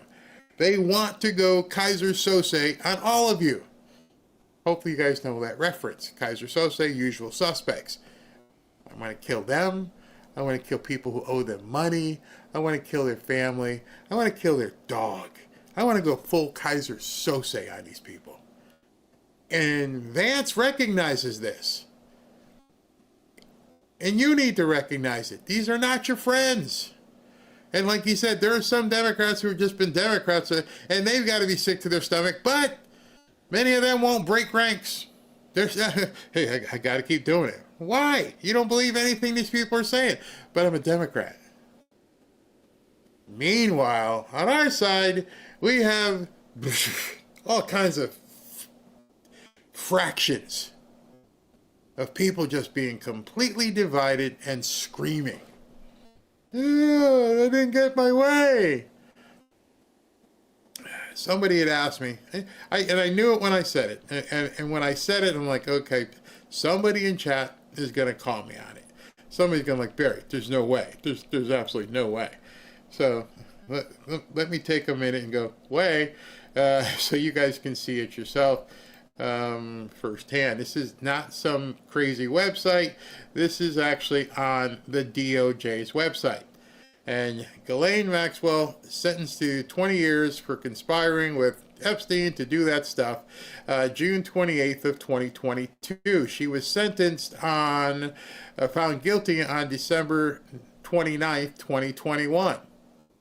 All right, so we go back here. She was sentenced to 240 months for her role in the scheme. I can't say the words, but down below here, you keep going. You guys can read all of this stuff here, which is very interesting. In addition to her sentence, I'm hoping that they left off a zero. I'm hoping that it was 750,000. I think it would be insulting if it was truly just $750. But in addition to the sentence, 60 at the time this article was written, was sentenced to 5 years of supervised release and ordered to pay a $750 fine that I'm praying is actually $750,000. But even then, if it's $750,000, Ghislaine Maxwell probably could say, do you need that in 20s? Hundreds? Just let me know what you need that in. I'll get that to you. Here, make it rain. Here's your $750,000. Means nothing to her. This was notice what they say here. Some of you guys who know somewhat law. This is a 240 month in prison. Doesn't say mandatory, doesn't say without parole. So most people, they say, with good behavior, 25%. So with 25%, 10% would be 24. 20% would be 48. And another 5%, you're talking 60 months. So if she's been a very good girl in prison, she can get out in 5 years. 5 years from the day she was sentenced, which was around the 22nd. So she could conceivably get out of jail in 2027, which incidentally would be before anything would ever come to trial from Pam Bondi and her people. Even if they did an arrest today, nobody would get arrested until nobody would go to a final trial in that period of time, unless she's cut a deal. Unless she got a deal and somebody said, hey, listen, you get to go free, just come on and you can get out now. I don't know. All right, so let me cover a couple of other stories. This one was real important today. Trump's education department has finally ended free tuition for the newcomers. That's a win. That's a huge win. I can't even imagine how much money that's going to save. But again, you got people going, yeah, not me. This guy's not for me, man. He lost me with the whole Epstein thing. Right. And then this just came out here. We have another day, another record. The NASDAQ and the S&P both closed the day at all-time highs. All-time highs once again. The stock market is crushing on a daily basis, even after all the information about the tariffs. You would know that because people are ready to jump ship. There's a whole bunch of people out there like, I don't want to do this anymore. It's too much for us. And then you get these kind of numbers. Dow's up, S&P record, NASDAQ record. Close at fresh records as traders shake off tariff worries. Tariffs ain't a bad thing, huh? Nope. You happy? Nope, not happy. Not happy. No, I can't take this stuff. What can't you take? I can't take that the fact that the list didn't come out. Oh, okay. How about this one? Does this one make you happy? I mean, would you be better here? White House accuses Powell of mismanaging Federal Reserve, citing headquarters renovation. So today at 2 o'clock, they're basically going to put him under investigation for possibly stealing money. Nope, that doesn't work either. I can't. I'm just showing you the information. And then on top of that, this came out with Marjorie Taylor Greene just introduced the No Tax on Home Sales Act. Yes. That would eliminate the capital gains tax on home sales, let the American people keep what they've earned. Johnson needs to do everything possible to get this to the president's desk. Congresswoman Marjorie Taylor Greene introduces bill to eliminate capital gains tax on home sales. Families who work hard, build equity, and sell their homes should not be punished with massive tax bills, says Congressman Greene. The capital gains tax on home sales is an outdated, unfair burden, especially in today's housing market where values have skyrocketed, and that bill fixes that. That make you happy? No? Still worried about the Epstein list? Yeah. Okay. Yeah. Wow. So this is the point where you realize that George Bailey realizes he had it good. And as the movie goes, he realizes after seeing everything that Clarence could show him, Clarence, I want to go back, man. Clarence, help me get back. Please help me get back, Clarence. I don't want to live like this. I can't live this way. And Clarence shows him, okay, well, you can get home. And then he runs into the house and everything's fine. And he sees his wife and his kids again. And he picks up Zuzu's pedals and everything's a wonderful life. But if he didn't realize that Clarence saved him so that he could continue to make things wonderful, who knows what would have happened to Pottersville. That's where we are today. There are people walking around today who are pissed off because of one thing or another, and they're not realizing, where would you be today? With everything you see and everything you keep seeing, where would you be today if Donald Trump had gotten killed and Kamala Harris won? Okay, we're only talking July to now is what? A year? In 3 days, it'll be a year exactly. What would have changed in 12 months if Donald Trump didn't win? And so the people out there who are saying that, I'll never vote for him again. I'm done. Good luck. The rest of us, meanwhile, we want to live a wonderful life. And if you're telling everybody you don't want to live a wonderful life, good luck with that. Douglas, that's what I'm trying to say. Look at the big picture. Oh, wait a minute. What are you flying now, Angel? Oh, he's talking about something. Where was that? Oh, yeah. Every time a bell rings, an angel gets his wings. Perfect. All right, so before I close, I want to show you something that is really, really cool. So we got those submissions, and I want to take a second. In the future, I'm going to go ahead and put together an intro and everything. We can go like viewer mail or something like that. But here's the video that people have submitted on the link where you can put a video and be a part of the show. Let's do it. Hello, Fanfare audience. My name is Phil, and want to take a couple of minutes and talk about the economy. It's got to be brief. This is only a 1-minute video I can do. The following sentence I'm going to ask you to complete, and that is, if somebody has a larger piece of the pie, everybody else has to have a smaller piece of the pie? No, that's not the way money works. Money is not pie. I know I'm going to flush it down the toilet when I'm done with it. Money gets spent over and over again, hence the word currency, meaning to flow. There's economic current, and that's what makes everybody wealthy, is that money exchanging hands between people. There's 5 enemies to that: taxation, inflation, interest, export of money, and corruption. What I'd love to do, if anybody's interested, I could actually put some videos together on this and go over it in more detail. So thanks. Once again, my name is Phil, and Yo, Phil. Yeah, baby. Yeah. Let me be the first one to tell you. Bring them. Bring more videos. Talk to us about this stuff. Love to hear it. Tell us who you are. Yes, you're Phil. What's your background? What are you doing?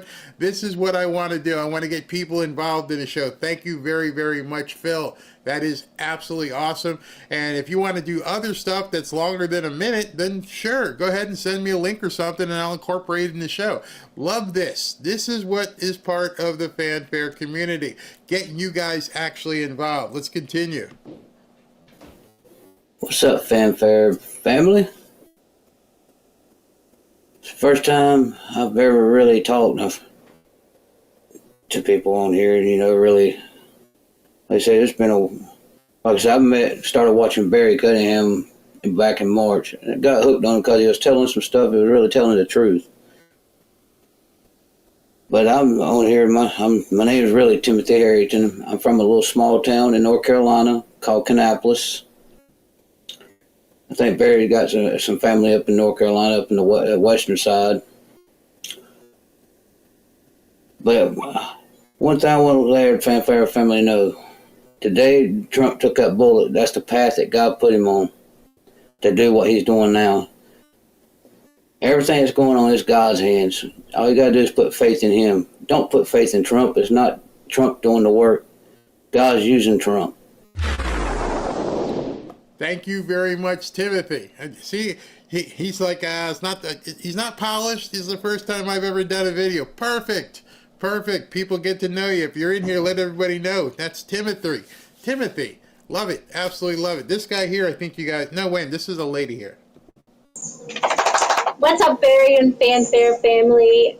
I just have to say thank you so much for putting out this kind of content.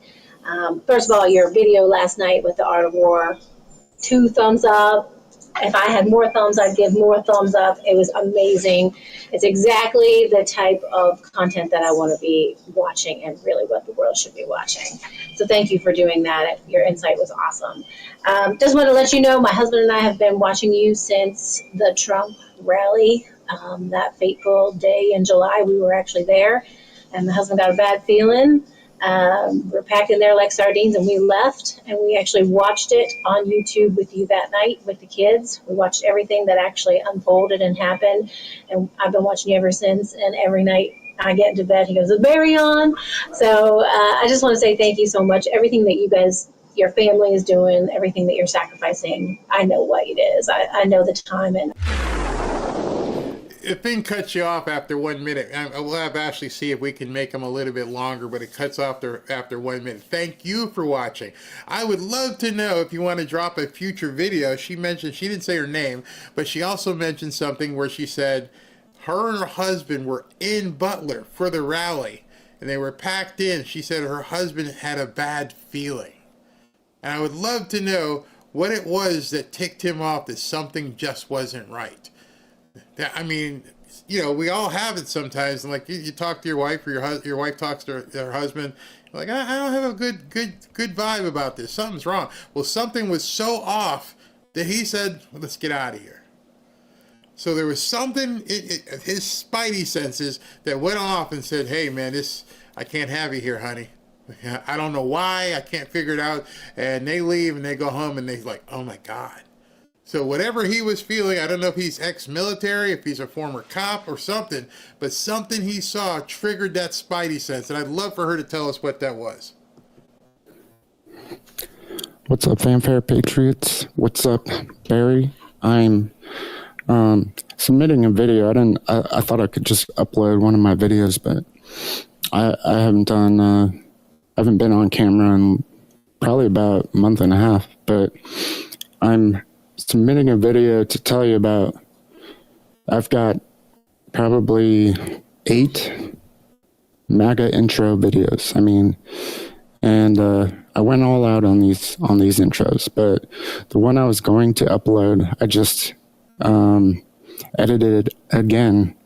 I mean, I added more to it, and what that video was going to be is the intro to Fanfare, the intro to the live countdown.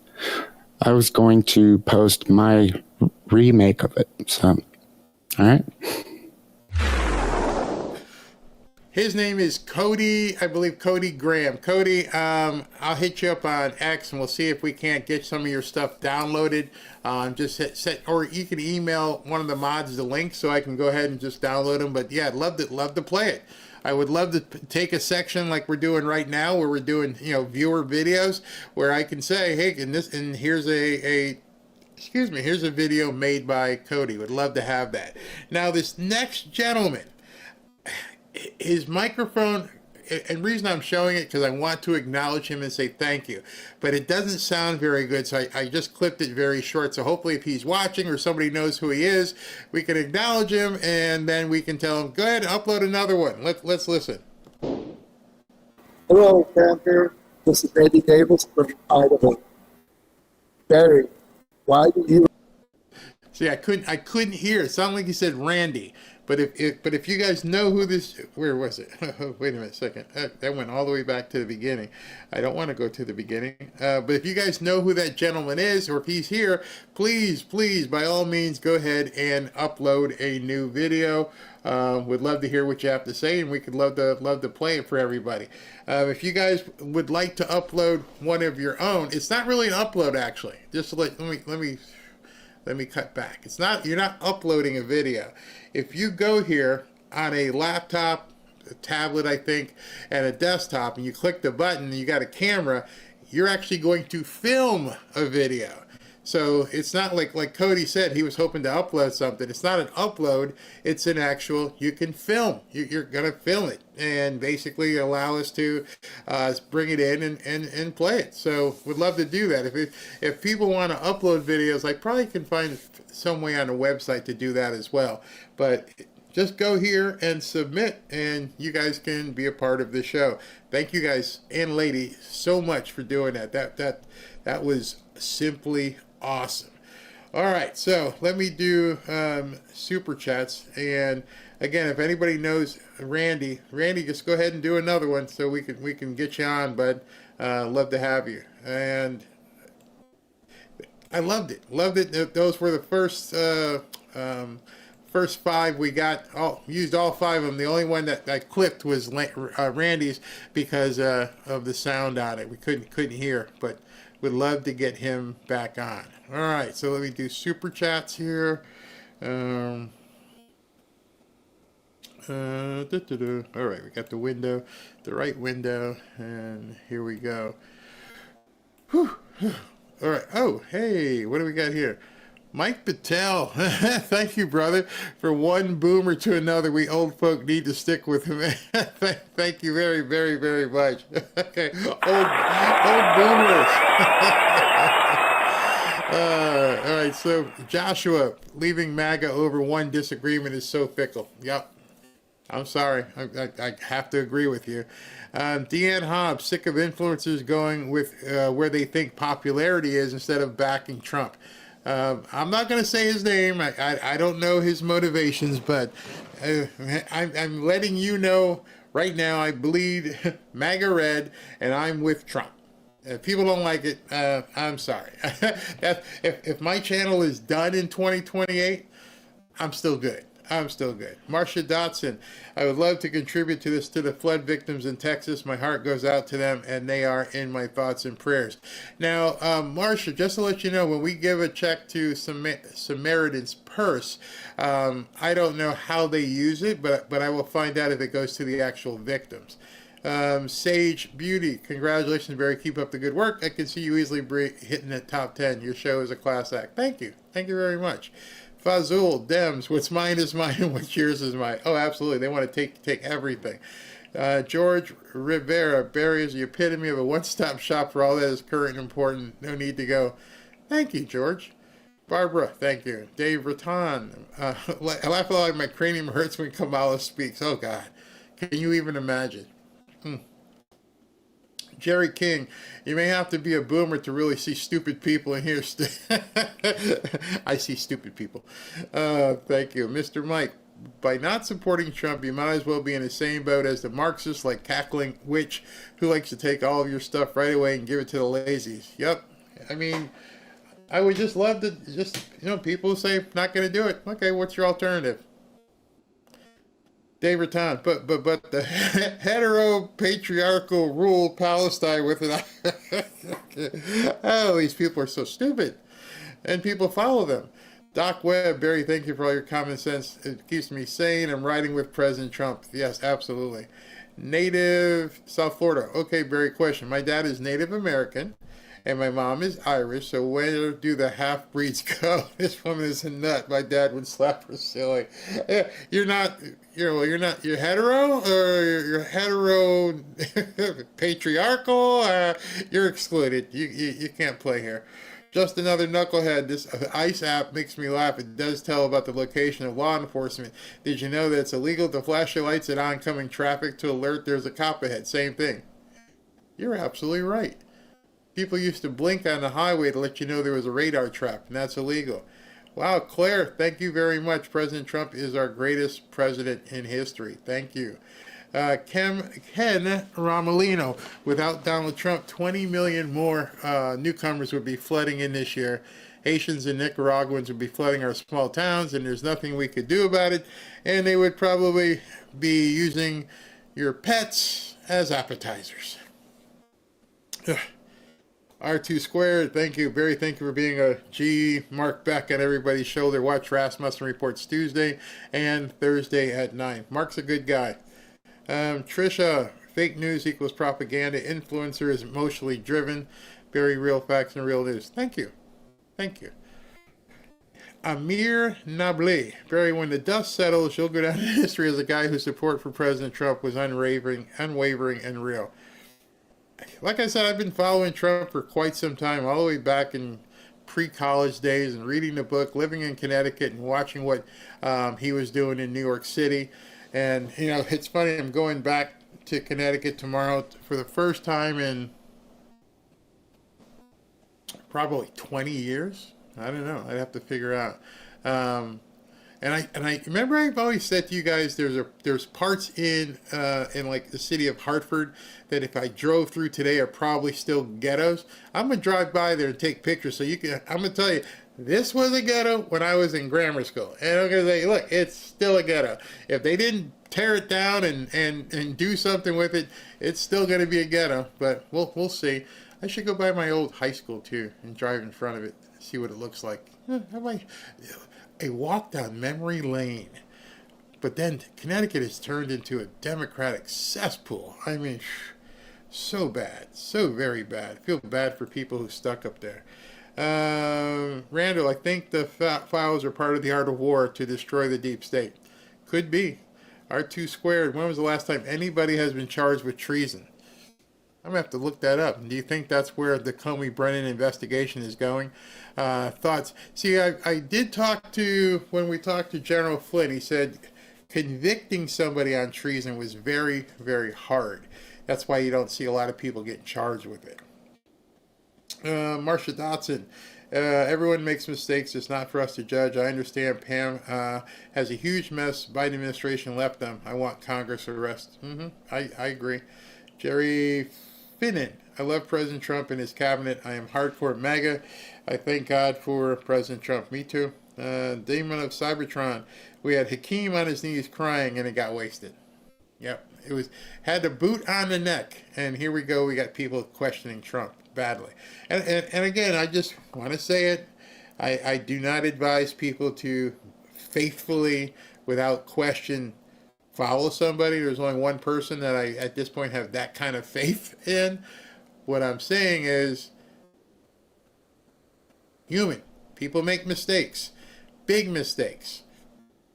And the question behind that will always be, so what's your alternative? Let me continue here. Penny, where does Jeffries get off saying that opening the border let criminals in and violence an American way of life? Allowing lawlessness is an American way of life? Where does he get off saying that? Because he believes it. And the media doesn't question them on it. That's the other thing. Pola, thank you. Mama Mima, here with my new Patriot edition of the Bible. Oh, you got it. Includes Declaration of Independence, Constitution, and inscription from Lee Greenwood, all's well. Oh, very nice, very nice. Robert Husbands, good work, Barry, thank you. Edward Hartman, Barry and Ashley, you should bring in someone from Venezuela and speak about the downfall of Venezuela. You will see how the downfall happened. Don't let it be America. Good point. It's funny because my dad was from Jamaica, and we used to go to Jamaica all the time, and now it's like, I wouldn't dare go there. I'd stay at the resort, like Sandals, but that's about it. Jim Estrada, thank you. Penny again, watch the documentary on Hitler. Someone needs to let the Democrats know Hitler was a socialist nationalist, which is what they are at this point. Indeed. Thornton Maloney, you might want to have Mark Mitchell on again. He was sounding the alarm today, not liking what I was hearing, bad across the board. Yep, the numbers are down, but there's time, and people are so fickle, as you see. Something can change it very quickly. R2 squared, does anyone else remember this country rounding up communists used to be the number one thing our federal authorities did when we were in charge of? Yeah. Tania, where'd that go? Do I agree with Trump on everything? No, but we have to stand behind our president. This is what we voted for. He truly has our best interests overall at heart. Yes, I believe that. The Old Bank Fisherman, thank you. Beverly Litton, could some have flown to the island just once without knowing what was going on there? Just wondering if some who are clean now are on staff or worked and knew DJT are being protected. That's what Bill O'Reilly said. Bill O'Reilly said that he was told by Trump that by releasing certain information, people who were unknowingly on the plane or going over there would be snared and be completely destroyed on social media. I have traveled on different people's private jets, and I don't know what they did on their free time. So I can't imagine. I mean, I didn't know what this guy Epstein was all about. I didn't fly in those circles. But if somebody had said, "Hey, you want to go to this resort and go on vacation? Everything's free. You just hang out." Okay. Oh, no, I don't want to be here. This is Hotel California. I got to get out of here, okay? Because this is, this is crazy, crazy stuff. But by then, you're already there. The Old Bank Fisherman again, do you believe the no capital gains on rentals? No, they probably won't extend it to investment properties. It'll probably only be for single family use. Mama C, wait till you see Harp. It's still a dump, but now has a minor league baseball park, Dunkin' Donuts Stadium, a ghost town since insurance left. Oh, wait a minute, the insurance companies are all gone? I didn't know that. I mean, that was where Aetna and CG, Connecticut General, Lincoln, they're all that was the economy of Connecticut. And right around where I went to school back in West Hartford. But whew, that's crazy. Didn't know that. All right, I'm going to try and get a show done. Depends on how my packing does tonight. But it's already 5:30, so I'm not sure if I'm going to be able to get a second show in tonight with my travel early in the morning. But I will let you know as soon as possible. All right, thanks, guys.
Bye.